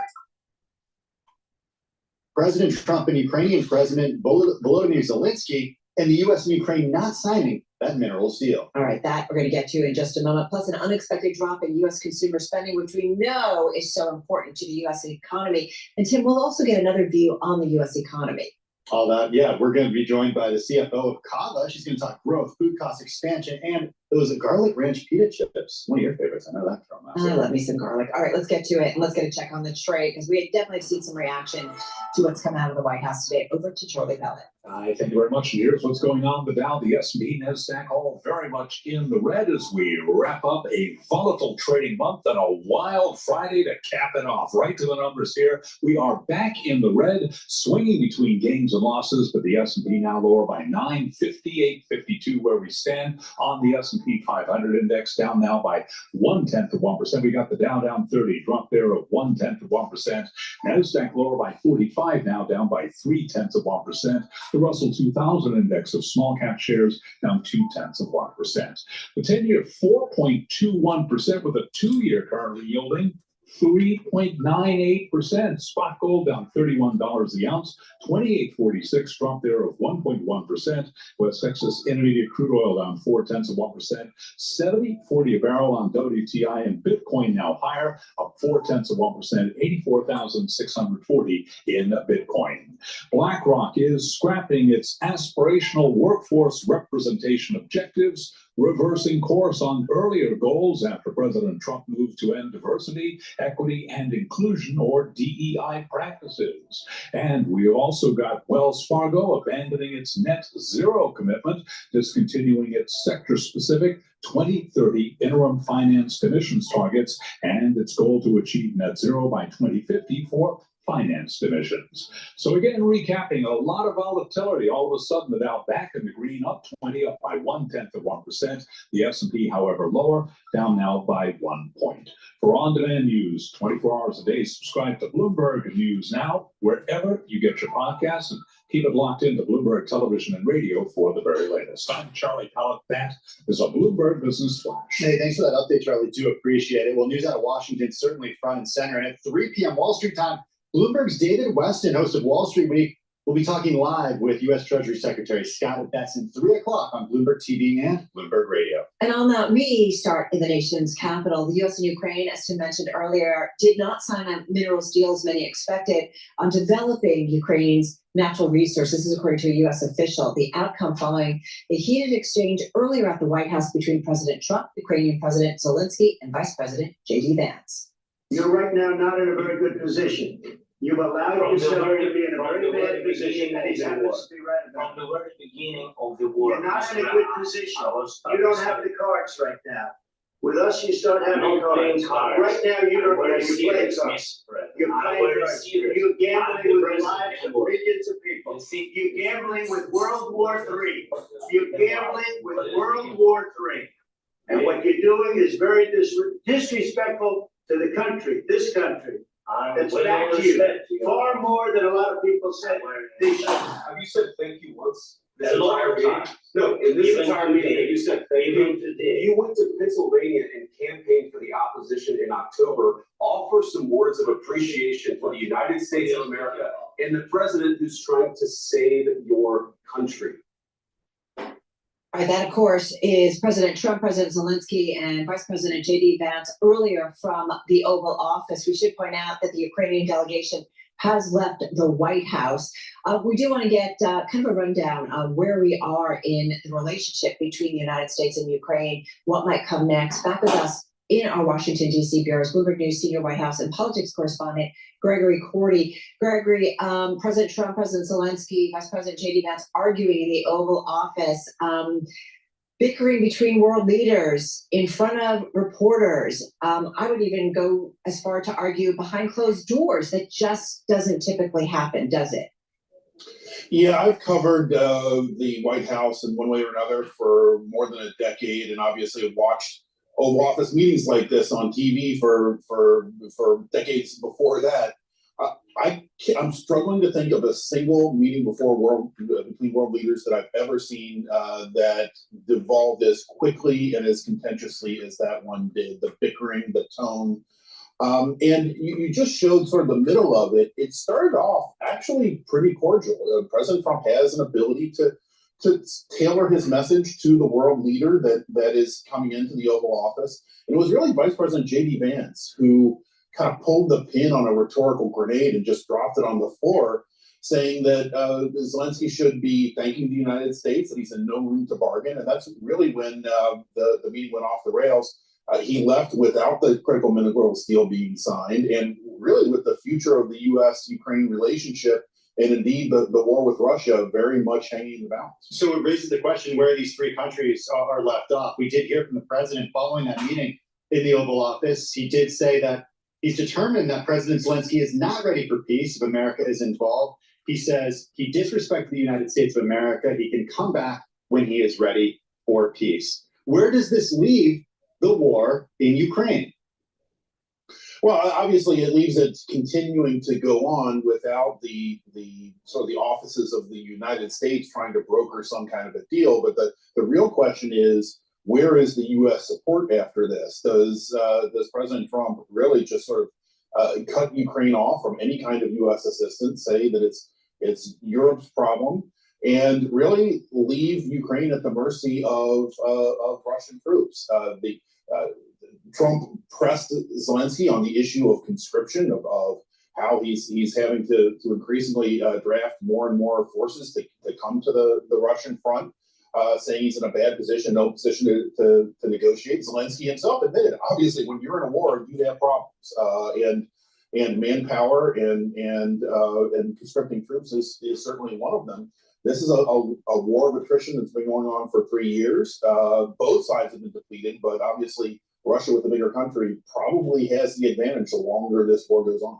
We should point out a headline crossing that Mexico has opened to new tariffs on China to avoid those duties expected from the Trump administration. Hey, Gregory, not sure what anyone gets out of geopolitically of having a public fight, but just wondering, since we are living in unusual times, many would argue, might there be some performance element to this? Can we even dare to go there? You're right to ask that question, and I think if I'm a world leader or even a citizen of the United States, I'm watching that meeting, I think you should have the same question. Even Trump at the end of that exchange said, "Well, this is made for great television." There's a performance aspect to everything that President Trump does, and I'm not saying that critically at all. He's a guy who comes from the world of tabloid coverage in New York City. He's been in the public limelight his entire life, and he was a TV star on The Apprentice, where conflict in a boardroom was a whole part of the plot, right? And so this is perhaps an extension of that. Perhaps this is part of the art of the deal. But even so, we've seen Trump in a lot of these kinds of meetings that did not go as far as this one, really off the rails and towards a very acrimonious exchange there. Gregory, I'm so glad you brought up his book, Art of the Deal. And again, not speaking out of turn, but President Trump likes to make deals. So can we assume that walking away, the fight that came out, he expected, I would assume, a deal to be made. And so can we still assume that he wants to make a deal so that he can help bring this war to an end? You know, there's two people who can answer that, and that's Volodymyr Zelensky and Donald Trump. Anytime you have two principals like this that depart a meeting as contentious as this one, one side is going to have to break the ice and reach out to the other side and see if there's something that they can salvage here. It's unclear to me, obviously, at this hour, just the minutes after Zelensky has been by all appearances kicked out of the White House, where that overture would come from, whether there's an olive leaf, an olive branch, left to be extended to try to put something back together while Zelensky is still in town. Yeah, that's a really good question. Hey, one thing I was thinking was the role of J.D. Vance in this Oval Office meeting. And look, nothing typical happened in this meeting today. No question about that. There's nothing typical about this entire situation. But still, I was pretty surprised to see the vice president take such an active role. Did that surprise you? It did. I was on Joe Matthews' show, Balanced Power, at noon, and we opened this meeting with me saying, look, this is a meeting of two world leaders. They will try to find some common ground, as world leaders always do. And that's the way the meeting started. And then in an almost cinematic way, the camera zoomed back out, and we saw that Vance was on the couch. At least when I started watching this meeting. I wasn't even aware that Vance was in the room. And then as Vance began to talk, he's the one who really kind of took this in a different direction. And it's a very interesting role for him. He seems to have carved out a national security specialty in this first month of the Trump administration, giving that speech at the security conference, doing a little tour of Europe, talking to our friends and allies. But he's also been a long time Ukraine critic and a skeptic of U.S. involvement in helping Ukraine fight this war with Russia. And so his very involvement of this probably should have presaged that this meeting was not going to go as well as maybe Vladimir Zelensky had hoped. All right, so Gregory, we've seen President Zelensky exiting the White House. Do we know, is the Ukrainian delegation expected to go back to Ukraine today, tomorrow? Do we know anything about what this weekend looks like now? Yeah, that's something that I can't answer, except to say that these meetings increasingly involve more than just the President of the United States. They involve, obviously, the State Department's going to be involved, but also, Zelensky has been very astute in public diplomacy in dealing with the West and particularly the United States, forging relationships on Capitol Hill, forging relationships in civil society. We understand that his scheduled interview with Fox News tonight is still on as of at least half an hour or so ago when Fox News tweeted out that they have not heard anything to the contrary. And so he's going to try to continue to build at least public support and congressional support for the Ukrainian war effort, even if that support is not going to come from the person who matters most, who is President Donald Trump. I wonder if perhaps there could be an unscheduled visit to Mar-a-Lago over the weekend. Again, I don't know anything about this. I'm just speculating here about his time here in the United States. Gregory, where does this leave Volodymyr Zelensky in terms of what he goes back to Ukraine and tells his country? What's his message to NATO following this meeting? Yeah, that's going to be a tough return because he arguably returns to Europe in a worse place than when he got here. At the very least in this kind of diplomatic situation, you just want to do no harm. Even if you don't make progress, you don't want to end up in a worse position. And he's arguably in a much worse position than when he started. And he's going to have to, if the support is not going to come from the United States, he's going to have to pass the hat in Europe, which is, frankly, Western Europe has its own problems, its own economic difficulties. And this may be exactly what President Trump intends, right? He's been talking for a month and indeed for years about the need for Europe to come to the table and pay more of their fair share towards collective security, to make more guarantees of aid to Ukraine, to not have the United States. Please go to my store, the-studio-reykjavik.com. Let me tell you this great stack to help improve your bone health and your cardiovascular health. D3 and K2 with some resistance training and taking calcium, either through drinking milk or a calcium supplement, will help to build bone density. But it's important that you do resistance training, take the D3 and the K2 together. But also D3 and K2 help to reduce the chances of calcium depositing around plaque that has already formed. And also to build onto that synergistic effect for cardiovascular health. Nattokinase is fibrinolytic, so it's going to break up clots, but it helps with your total cholesterol. It's going to bring down LDL levels and increase your HDL levels. So it's going to improve your total cholesterol. So taking these together is a great way to help with your cardiovascular health. So please go to my store, the-studio-reykjavik.com, and take these supplements and get healthy. Do a little bit of cardio training, do a little bit of resistance training, get healthy, increase your bone density, and improve your cardiovascular health. You can do this. In 2025, you can get healthy. Also, two great supplements that stack well together are NAD+. NAD+ helps boost up the energy levels. It helps to repair DNA damage, either cellular DNA or mitochondrial DNA. And NAD+ also helps to protect neurons. So please add this to your stack. It's really important to protect your neurons and repair your DNA damage. And ubiquinol, very important to take to protect your neurons boost up your energy levels. It's an antioxidant, so it's going to soak up free radicals. Ubiquinol is the most bioavailable form of CoQ10. Most people that take CoQ10 supplements aren't taking ubiquinol. They're usually taking a lower quality. But ubiquinol is the highest bioavailable CoQ10 that you can get. It stacks really well with NAD+, also with C60 and resveratrol. You should be taking this, protect those neurons, improve your mitochondrial health, and repair your DNA.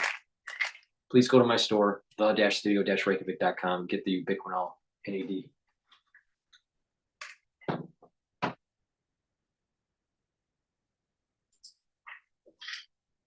Isn't nearly as drastic as the drop in spending on cars. And of course, when you have a weather month like that, you know, the fires perhaps in LA, when it was so cold in so many parts of the country, people just don't want to go out. They don't want to be spending money. It's okay, like we want to just be in our houses, whatever, maybe to the extent that spending can rebound in February. Who knows? Next month, this could be a very different discussion. I lived in my pajamas like on the weekend because it was so cold. I get that. Were you saving money? Not buying cars. Ordering some stuff in perhaps. But hey, listen, what's funny is I thought we were going to be talking first and foremost about the inflation number today. I thought so too. Fed's preferred inflation gauge smack on in terms of what economists were predicting. Yes, so I think, and you know, the thing about, again, the fact that PCE comes so late in the month, we've already gotten the CPI report and the PPI So we know report. the inputs. It's really hard to miss the estimate on this one, you know, like there's already, it's so much of it has been telegraphed. We're dropping the mic, economists. I mean, especially when this one comes in like, yeah, it's like, you know, we also get like quarterly data on this too. So when we get like the one in March and we've already seen what the first quarter estimate's going to be like, would be really hard to miss the estimate on this. So yes, hard to, you know, miss that one. And in general, yes, inflation, maybe it's cooling, but it's still just so slow. Well, it's not 2%. It's not 2%. And that's what the Fed wants to see. Correct. 2.6 is not 2. And they're not going to be happy until it's 2%. Sticky. Yeah, 2%. That's the word. Unless they change it. Haven't done it. Right? That's not happening. That's not happening. No. All right. Molly Smith, thank you so much. Have a great weekend. Molly Smith, economics editor at Bloomberg News. I will go to for us on all things the U.S. economy. All right, when we come back, the C-suite watching all that is going on both Washington and Wall Street. It's a full plate, everybody. So what might it all mean for the hottest name, Tim, in the restaurant space? We're going to ask the CFO of Kava, who's going to be here in just a few minutes. Meantime, we're seeing stocks in the red, but the Dow is higher, really searching for direction in most of the equity market today. The S&P 500 barely down. We can go ahead and call that flat. The NASDAQ down 0.2%. The Dow, Carol, up by just 0.1%. You're listening and watching Bloomberg Business Week, and this is Bloomberg.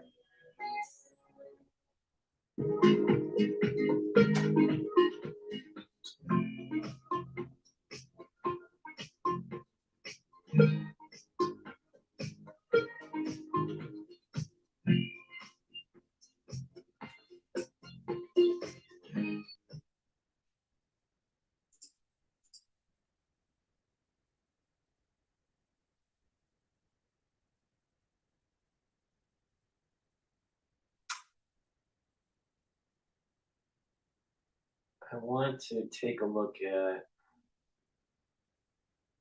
this was the high-rise rescue with the dangling wind. We are going to transition now to another story as we are getting this press conference into our newsroom live right now on this window washer that's dangling on the 78th floor. Good morning. When units pulled up, it was the scaffolding wasn't attached. It was swinging around. It smacked into the building. There was glass all over the street. We are acted quickly and secured the street for pedestrians. I already played that. Let's see here. What's going on with Sky News? Thing is that we want playing Sky News right now. Guarantees, and that's very important for us because we have signed the Budapest memorandum, then we have Minsk agreements, then we had some other arrangements with Russia. It never worked.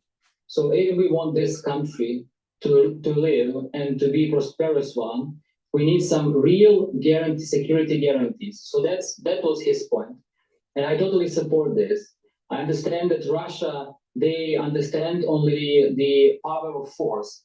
So that's why we must get those security guarantees. There is no other way to stop this war. Otherwise, they will in a way, in a year time, when they regroup, when they recruit more people, and they will just go and grab, they will learn their lessons, they will go and grab entire Ukraine. Is this something that we want to achieve? I doubt so. But you must be very concerned when you hear the President of the United States saying that he is not aligned with Russia or Ukraine, but he is somewhere in the middle. You must worry about those security guarantees, that they can never come from America when a president has that view. We see some signs that America is not ready to provide the security guarantees. But as far as I know, this was one of the subjects that should have been discussed today after the signing of this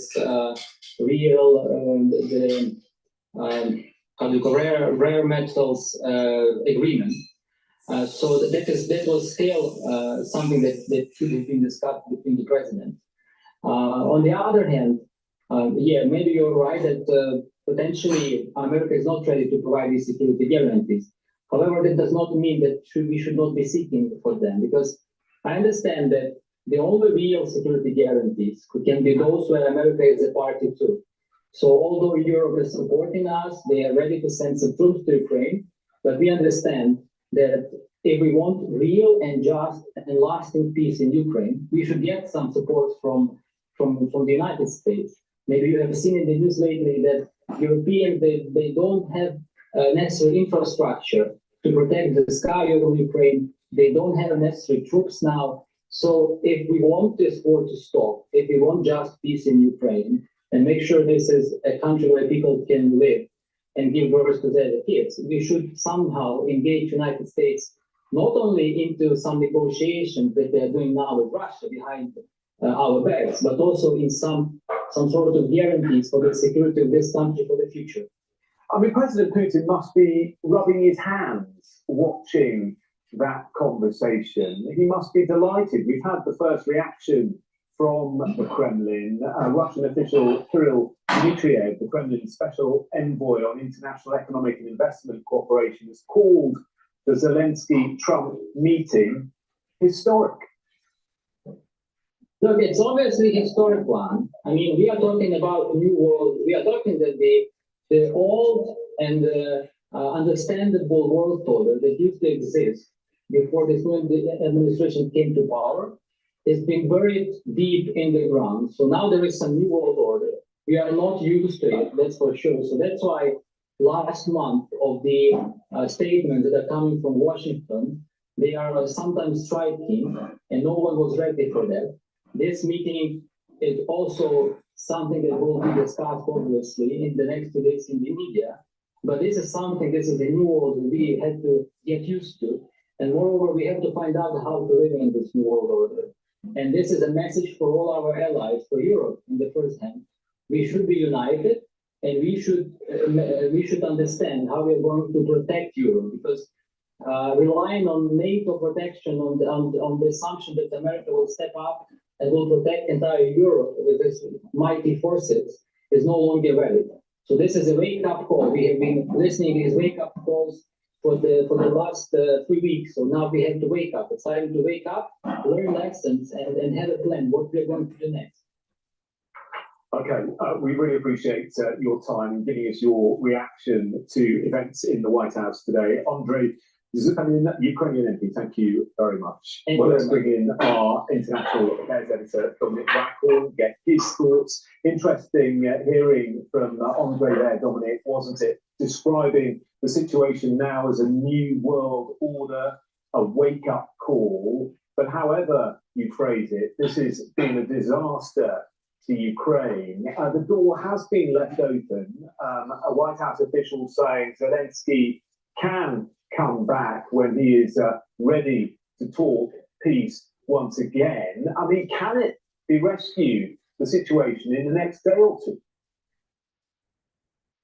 Well, I think, people in Ukraine and people across Europe will be watching closely and looking on with absolute horror, Jonathan, at what happened in the Oval Office. And I think for European leaders, they're having to decide really whether this was just a conversation, an argument that got out of hand in the heated moments, provoked possibly by a tricky question from another journalist about the clothes that Zelensky was wearing, or was it something more sinister? Was it a deliberate, orchestrated pylon? I mean, I wasn't in the room, but from where I'm looking, and I think from where many observers are looking, it looked very much deliberate. It looked like it was being led by the Vice President J.D. Vance. The Oval Office was turned into a kind of reality TV show. It's something that sort of looked more at home, really, at a sort of Jerry Springer show or a version of the Jeremy Kyle show. It looked like a deliberate attempt to bully the leader of a country that's been attacked and been a victim of a unprovoked act of aggression by the Russians for 3 years. Now, if that is the conclusion of European leaders,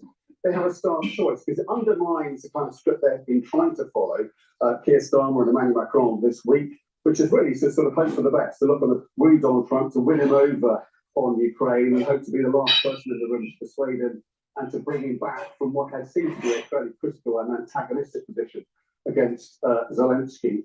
And if they feel that this does seem to have been an orchestrated, deliberate attack, they may feel now that America's effectively gone rogue, and that it's down to them now that they can't rely on this rather capricious, unpredictable, what looks like a rather malicious partner this evening, and they're going to have to do what they can to defend Ukraine. And so, you know, the scales may be falling from the eyes of the leaders of Europe, certainly in the ways that many critics have seen them. They've been far too deluded for too long, and may decide that they need to do more to protect Ukraine. And then, of course, the question is, do they have the political will to do so?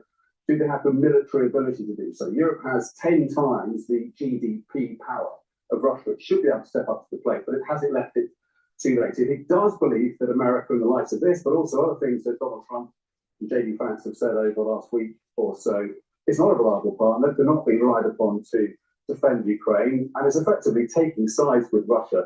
Is Europe up to it in terms of taking their place and defending Ukraine completely on their own?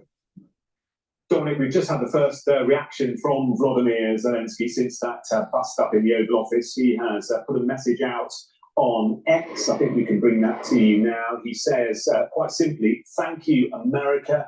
Thank you for your support. Thank you for this visit. Thank you, President of the United States, Congress, and the American people. Ukraine needs just and lasting peace, and we are working exactly for that. So 1, 2, 3, 4 thank yous there in that sentence. He was accused of not being grateful. Well, he's underlining, Dominic, isn't he, his gratitude? Yes, I mean, he's sounding contrite. He's trying to, I guess, salvage what he can from that meeting, but it went disastrously wrong for him. He seemed to take the bait, if that's what J.D. Vance and Donald Trump were laying for him. And he's now, I think... Break free with the new Opera GX, a browser that puts you in control with a brand new design that frees up even more pixels for personalization and an inventory of features to up your game at every level. Like GX Control to help rein in your resources with integrated limiters for RAM, CPU, and network. A sidebar for direct access to your favorite side quests, streams, and posts. And built-in privacy tools like ad and tracker blockers and free no-log VPN. Check into GX Corner for the latest news, deals, and free games. But what really makes art hit different is mods, giving you the power to change everything from animated wallpapers to themes, sounds, music, and shaders, so you can change everything. Get Opera GX. Please go to my store, the-studio-reykjavik.com, and get the C60. You can get it in MCT coconut oil, avocado oil, or extra virgin olive oil in a 2-ounce, a 4-ounce, or an 8-ounce configuration. C60 is a very potent antioxidant. It's going to soak up free radicals. It's going to help with the mitochondrial health. What's going to happen is your ATP is going to go up, so you're going to have more energy. The cells are going to perform better. It's going to have less stress. It's going to have more energy. So the cells and the tissues and your organ systems are going to perform better. Your immune system will perform better. Your endocrine system will perform better. Your neurons will perform better. Take a teaspoon a day on an empty stomach is the best absorption. If you work out, take it before your workout, and it's going to soak up the free radicals that you produced during the workout, and you're going to recover quicker. You'll notice that your recovery time is improved. So please go to my store, the-studio-reykjavik.com. Take a teaspoon a day, every day. And do this little experiment. If you haven't used C60, you know people that aren't using it. Take a look at yourself the first day that you start and do it for a year. And you're going to notice that you have more energy. You're going to look healthier. And not only that, you are going to be slowing down your aging process. And you're going to have, because you have more energy and you're soaking up those free radicals, your endocrine system and your immune system is performing better, and your organ systems are performing better. So please go to my store, the-studio-reykjavik.com. Get the C60. It's very potent antioxidant. It's the best that you can get as an antioxidant. So just soak up those free radicals. And the more ways you soak up free radicals, the better. Like the NAC stacks really well with C60 because NAC soaks up free radicals through the glutathione pathway. And, so that's a great way to do it. And then Gladiator barley or heirloom barley soaks up free radicals using superoxide dismutase. So the different ways that you soak up free radicals, the better. But this is extremely potent. Take a teaspoon a day, and boom, you're gonna be soaking up those free radicals. Your energies are gonna go up, and your tissues, your organ systems, your immune system, your endocrine system, your neurons, your mental acuity, it's all gonna go up. So please go to my store, the-studio-reykjavik.com, and take a teaspoon a day.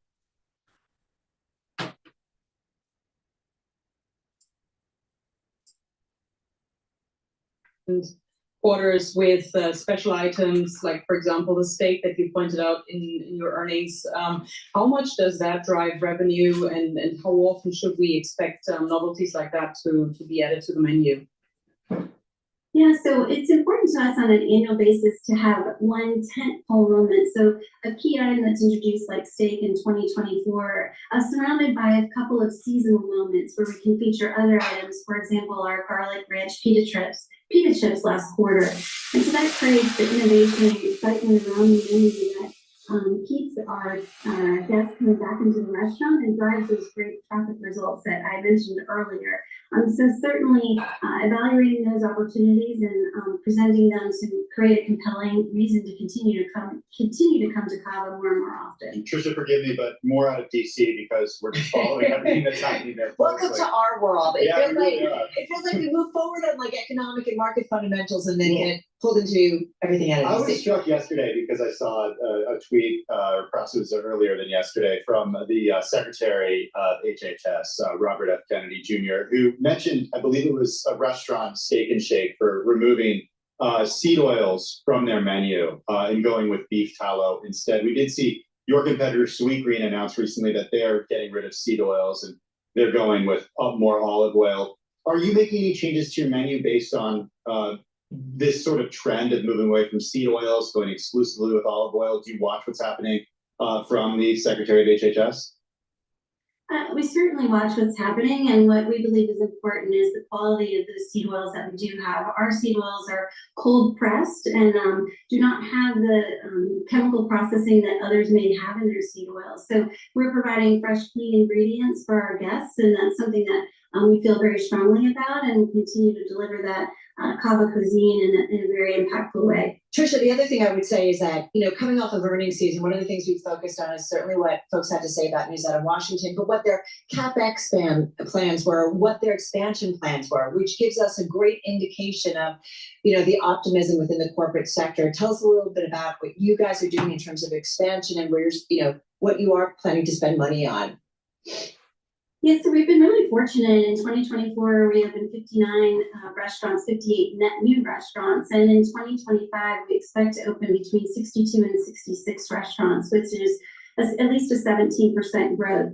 So that's certainly an opportunity for us to lean into CapEx spend consistently and continue to deliver positive free cash flow as we move forward. There will be other enhancements as well that we'll be investing in, so additional technologies in the restaurants to improve speed and service in the restaurant and ultimately deliver a better guest experience. What's your favorite thing to eat at the restaurant? Oh my gosh, it actually changed quite frequently. There's so many amazing things to eat. So with 17 billion combinations, it's really, truly exciting. But Right now, I'm enjoying our lamb meatballs and our crazy feta, as well as tzatziki on my bowl. Oh my God, I'm starving. All right, gonna leave it there. Trisha, thank you so much for all the time, and thank you for really going around our world as well as your world. Really appreciate it. Trisha Tolliver, she's Chief Financial Officer at Kava, joining us from Washington, D.C. And of course, our thanks as always to our Nina Trentman, Senior Editor at Bloomberg News. Be sure to catch the Bloomberg CFO Briefing newsletter. It does come out of Sunday, and it features Trisha in it, as well as the conversation she had with Nina. So look forward to that.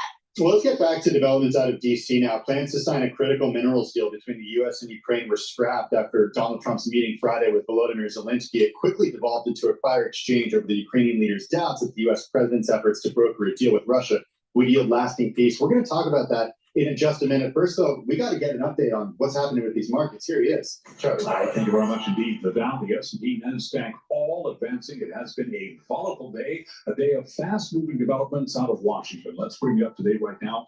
In the meantime, Ukrainian President Volodymyr Zelensky is now thanking the United States and President Trump for support. In a post on X, Zelensky said Ukraine needs a just and lasting peace. Now, all of this after a shocking White House exchange between the president and Volodymyr Zelensky, an exchange in which President Trump berated Volodymyr Zelensky for being, quote, disrespectful. The key takeaway from that meeting, plans to sign a critical minerals deal between the U.S. and Ukraine were scrapped after the meeting devolved into a fiery exchange over the Ukrainian leader's doubts that the president's efforts to broker a deal with Russia would yield a lasting peace. So here's where we stand right now. We have been swinging between gains and losses, but the S&P up 18 right now, up 0.3%. The Dow up 147, also up 0.3%.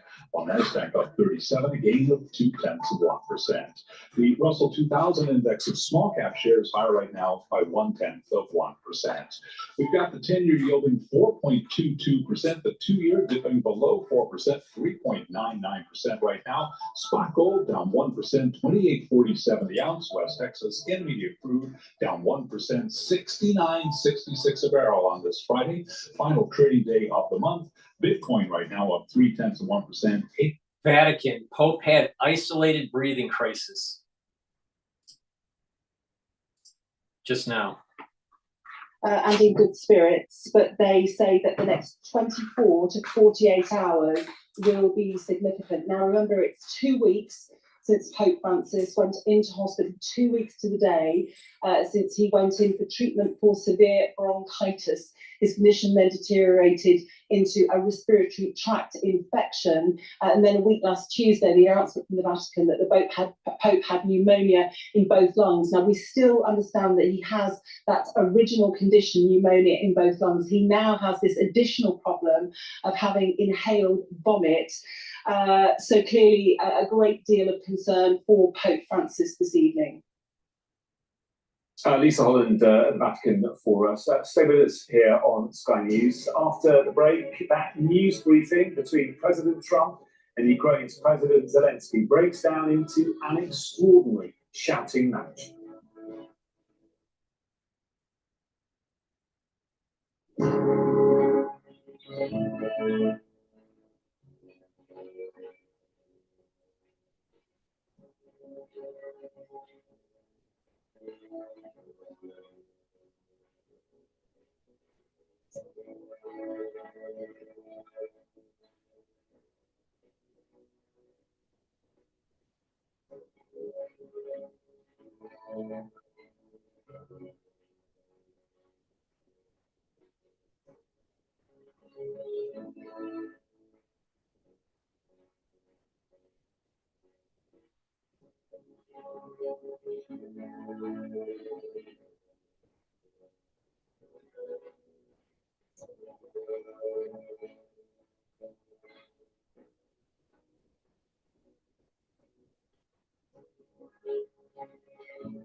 All right, it looks like there's something going on at the White House outside. We're here from this live picture that we have outside of the White House, the camera moving around.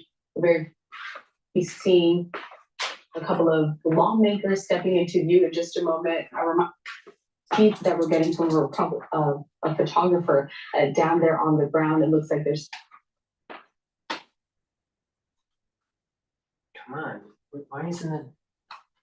I wanted to stay on this, as I mentioned, for a little bit, because we don't want to miss any of these comments, especially given the fact and heard from President Trump and Ukrainian President Senator Lindsey Graham as well. So, what I think, disaster. I've been to Ukraine 8 or 9 times since the war. I understand the consequences of Putin's actions against Ukraine.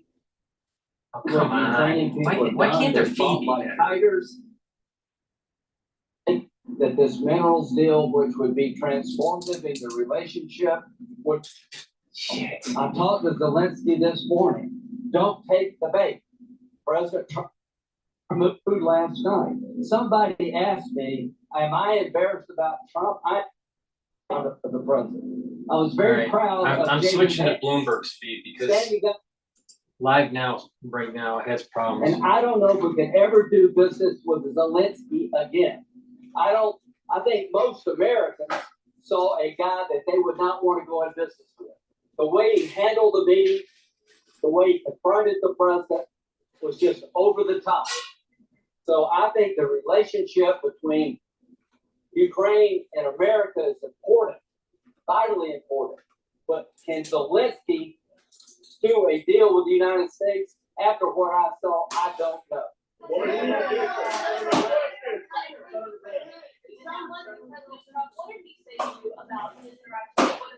He was shocked. He was very upbeat. I told Zelensky, we'll talk about security guarantees. We'll talk about ceasefires and how the war ends. This is a process. You have a new relationship with America, a $500 billion, $500 billion deal that President Trump is proud of, that gives us an interest worth defending. Let's talk about the positive. But he was terrible at Munich, Zelensky, and I think he has made it almost impossible to sell to the American people that he's a good investment. That he is a good investment.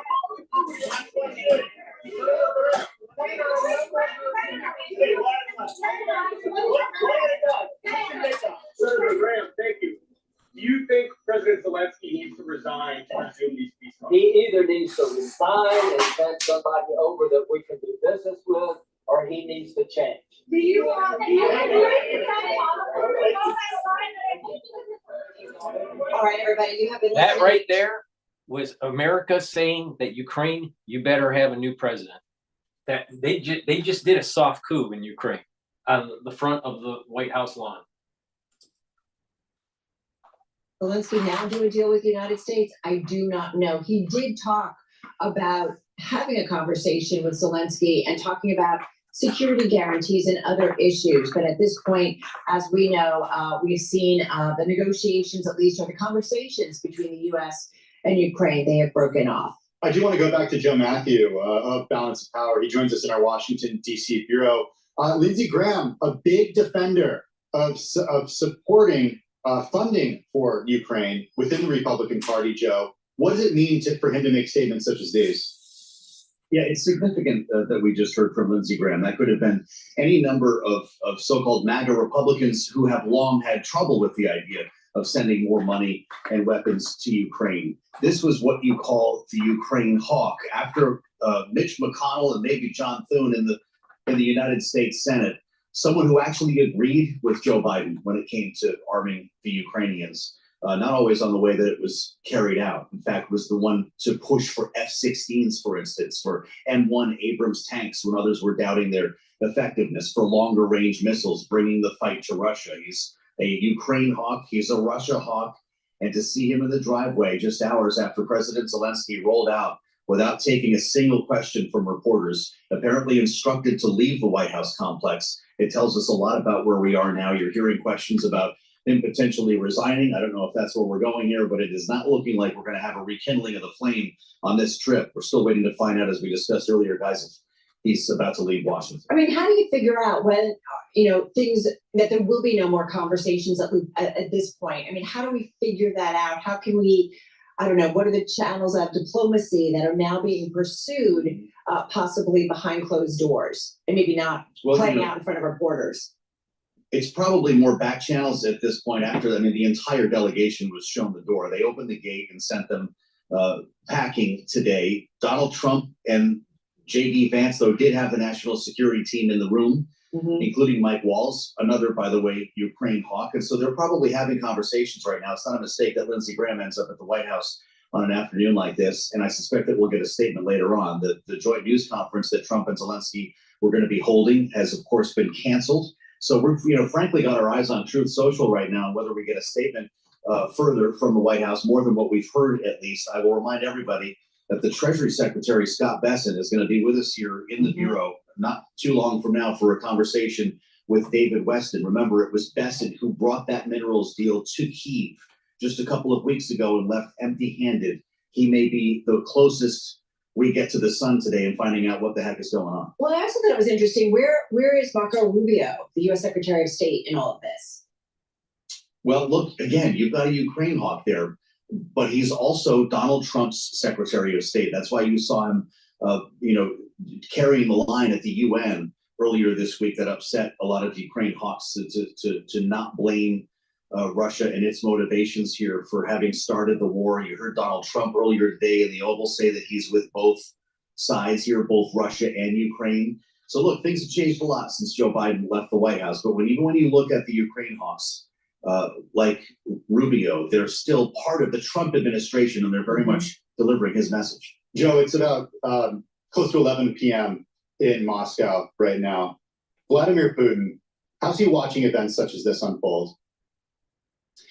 It was our Republican strategist, our contributor, Rick Davis, who said earlier that they are high-fiving at the Kremlin today. This was a loss, I think you can argue, for both Ukraine and the United States when it comes to the publicity around this, the public nature of this, and the chaos that it kind of represents here. This was not a good day for decorum in the Oval Office to hear voices raised, and it certainly raises a lot of doubts right now about the way forward. This minerals deal today was supposed to then lead to talks. Donald Trump said he just spoke to Vladimir Putin another time about this. They've had lengthy conversations about it. It's just unclear how we get to the peace table when the Ukrainian delegation is driving out of the White House complex with its tail between its legs. I guess, it's, I just think about the optics of the whole week, Joe, in terms of the meeting with President Emmanuel Macron of France, and then, of course, the UK Prime Minister. And I think it was just the assumption that this was all going to kind of wrap up or take a big step forward on Friday. And yet here we are. This was supposed to be the bow on top, right? It was all done. All the work was done. Right. And we knew that as soon as this conversation started, Carol, we started hearing Zelensky say, wait, I need more than this. This document is not enough. Yeah. Like, this meeting may not be going the way they planned.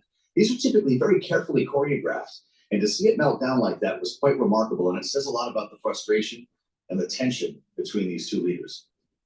All right, Joe, we so appreciate it. A busy day for you guys. It's all been unfolding right in front of us. Joe Matthew, of course, one of the co-hosts of Balance of Power. And of course, he'll be coming your way once again at 5 p.m. Wall Street time with a wrap up and tie up of where we are in terms of DC and the relationship between the U.S. and Ukraine. In the meantime, taking a look at the markets, we're actually seeing close to session highs on the S&P 500, up 0.5 percentage point. The NASDAQ composite up 0.5 percentage point as well, while Dow Jones Industrial Average up 0.4%. Yep, we have seen a little bit of a move up or bouncing around too with the VIX. It was at more than 1 point at 1 point above 21, but settling down. But a lot of movement, I would say, in terms of kind of responding to what we are getting out of DC. We continue.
Let's go to Sky News. We're still waiting for the talk. His anger has bubbled over and what we've seen just now. But in terms of what's been going on since Western allies have known about Donald Trump's desire for peace, they've been working really hard to try to keep the White House on side to support Ukraine into the long term. That minerals deal was critical for that. It was all about trying to lock in American investment, American boots in the form of miners on the ground to help secure this country. If that's not signed, then everything else is put into jeopardy, including the British and French plans for a peacekeeping force on the ground to try to secure long-term peace. Deborah Haynes speaking to me a little earlier with the reaction from Ukraine. And reaction, of course, is starting to ripple around the world to that extraordinary argument between President Trump and President Zelensky, including, of course, from the UK government, who felt they had made real progress towards Ukraine's security during the meeting between Donald Trump and Sir Keir Starmer only yesterday. Let's speak to our political correspondent, Nick Martin. And I mean, what a contrast, Nick, between yesterday's meeting and today's. Yeah, and we can only imagine the scenes, Jonathan, in Downing Street tonight as that disastrous meeting descended in such a way that it did between President Zelensky and Donald Trump. 24 hours ago, it was all rosy in the garden. Keir Starmer and President Trump, they had a really successful meeting. They were flattering each other. It couldn't really have gone any better. And there were such high hopes that President Zelensky's meeting with Donald Trump would go the same way. And of course, we now know that that hasn't happened. Government sources tonight have described the way that it has gone as unhelpful. One government source said Zelensky is no diplomat, but they have conceded that the government's position, the UK government's position, remains unchanged.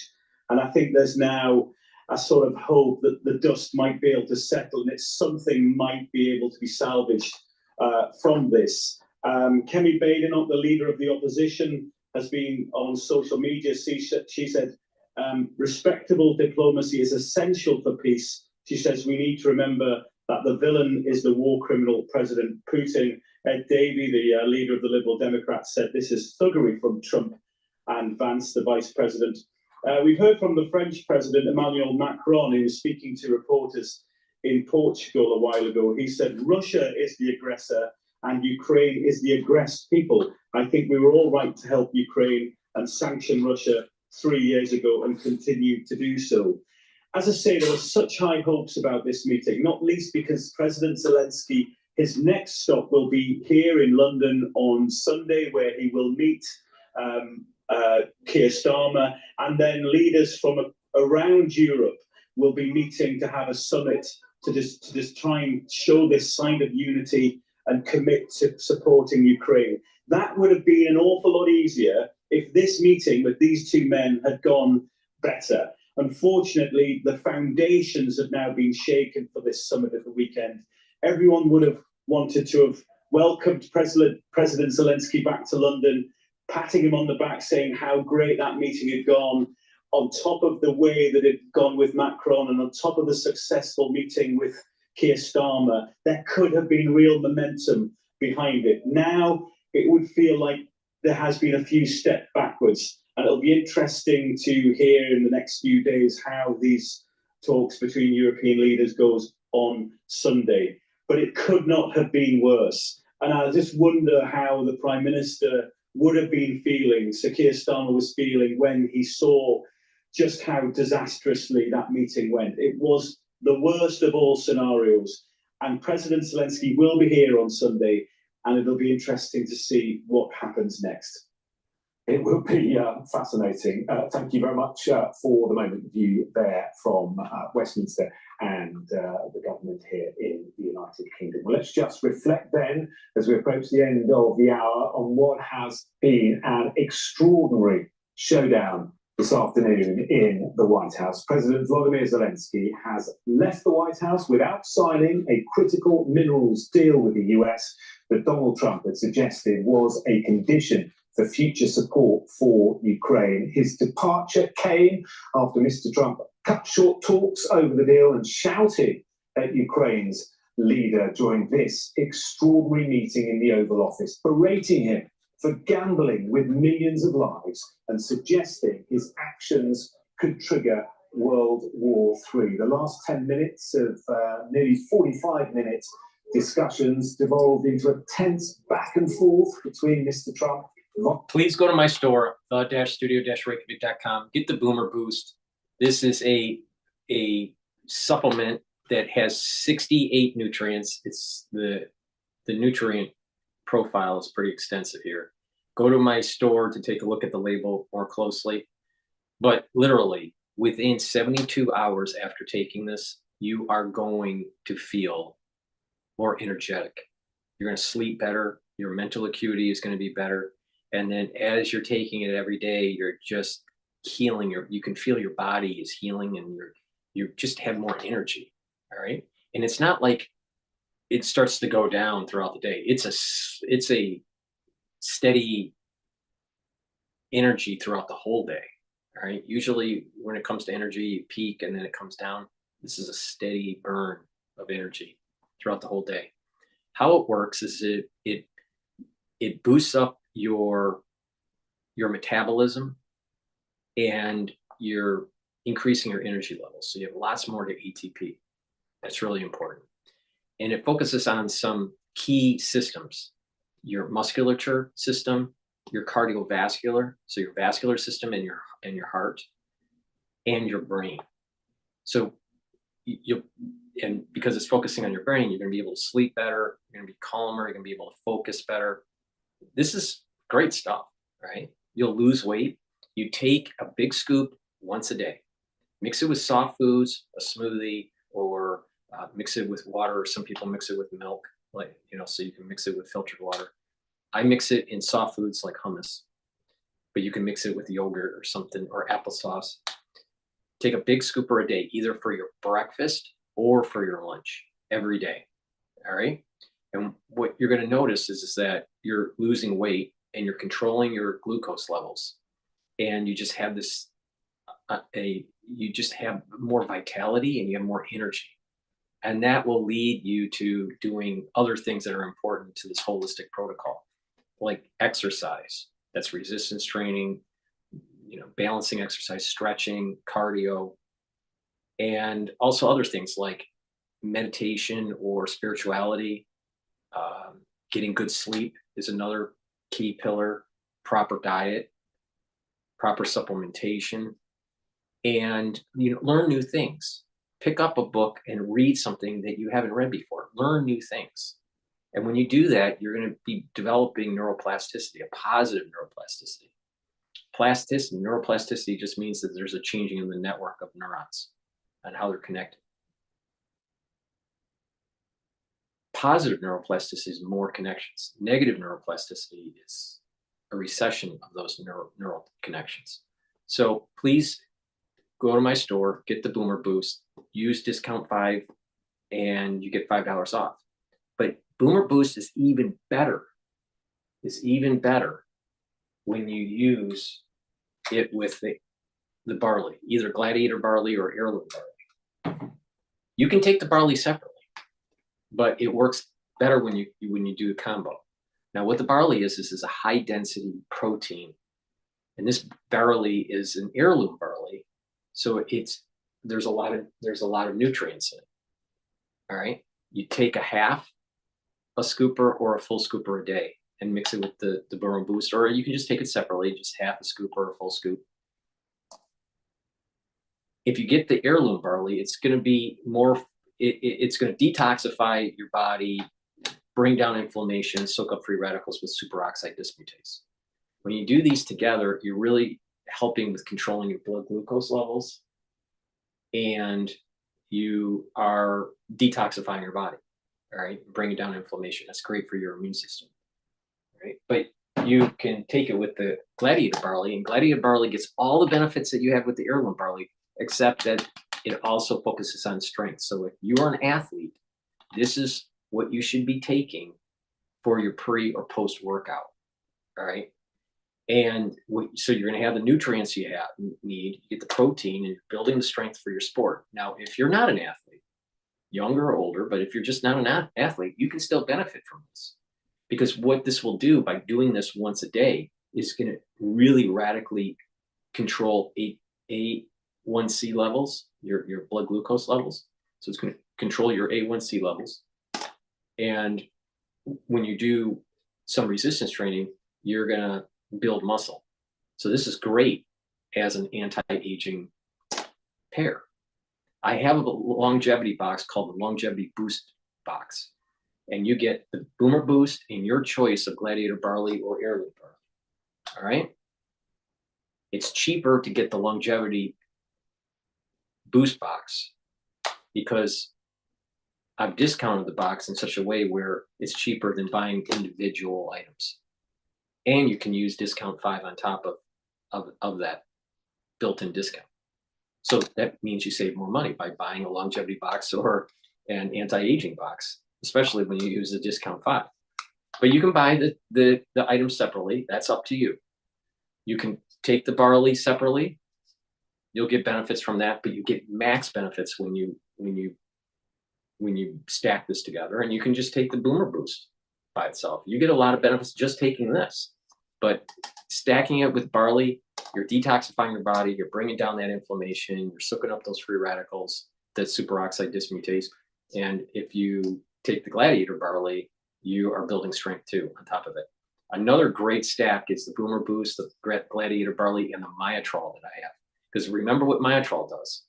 Myotrol helps with the gene expression for building muscle and maintaining muscle.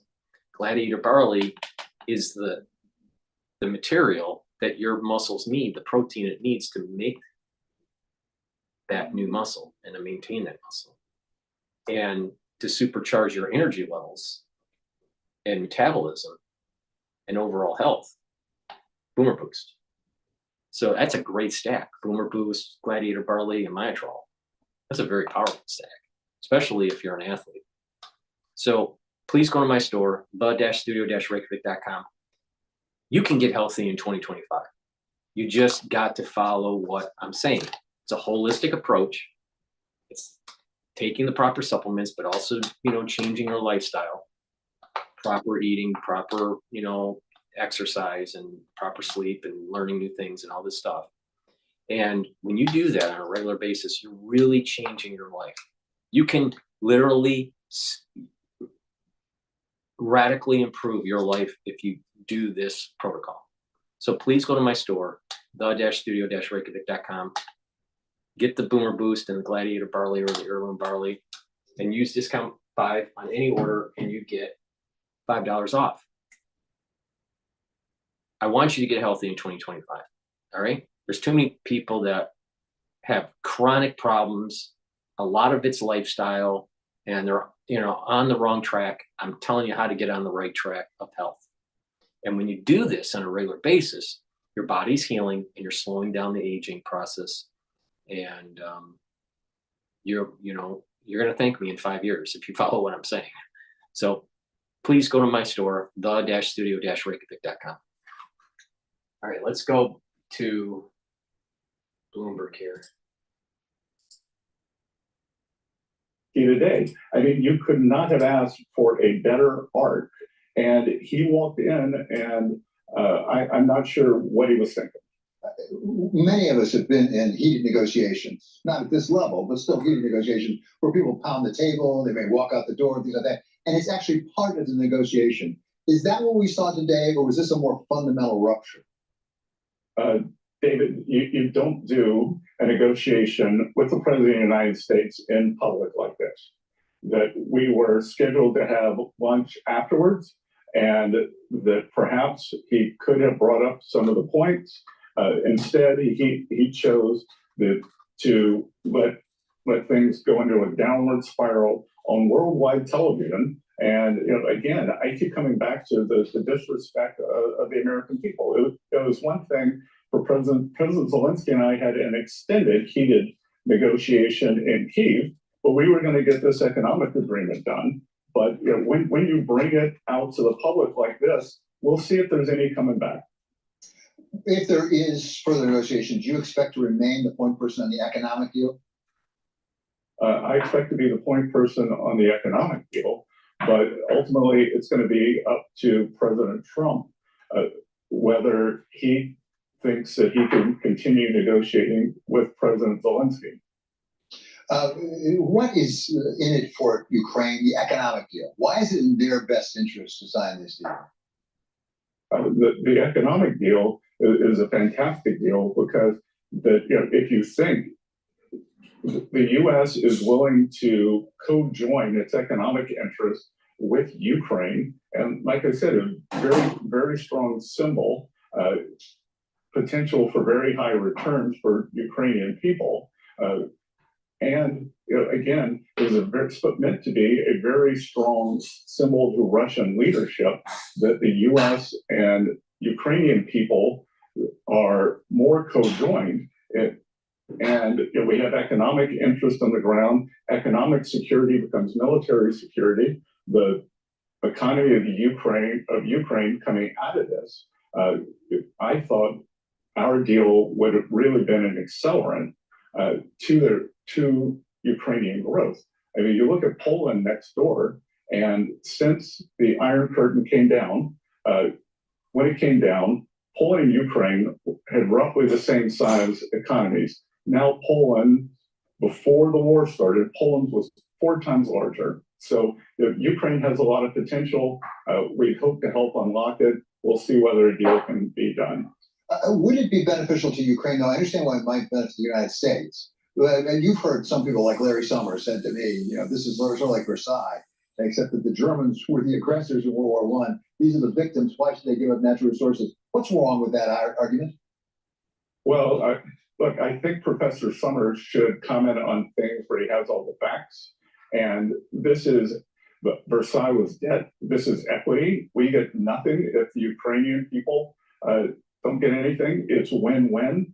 So there is no debt component here. Many of the European loans, or much of the European aid, has come in the form of debt. Thus far, U.S. has put in grants, and this is not debt. If it were debt, the Ukrainian bonds would not have been going up on the deal. So I think Mr. Summers, Professor Summers, should maybe call me and ask for the details before commenting. Maybe it's a nice media line that it's Versailles, but it's just not the truth.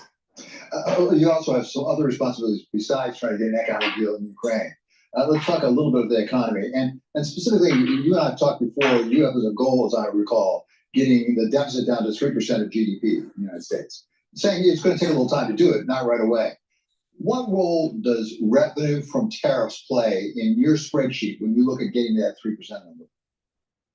Good. That's a great question, because over the coming weeks, months, as we put the budget together, your viewers are going to see lots of different nomenclature. There's CBO scoring, and CBO scoring will likely not include any tariff income, and so much of the tariff income could be substantial. We will see where the tariffs finally end up.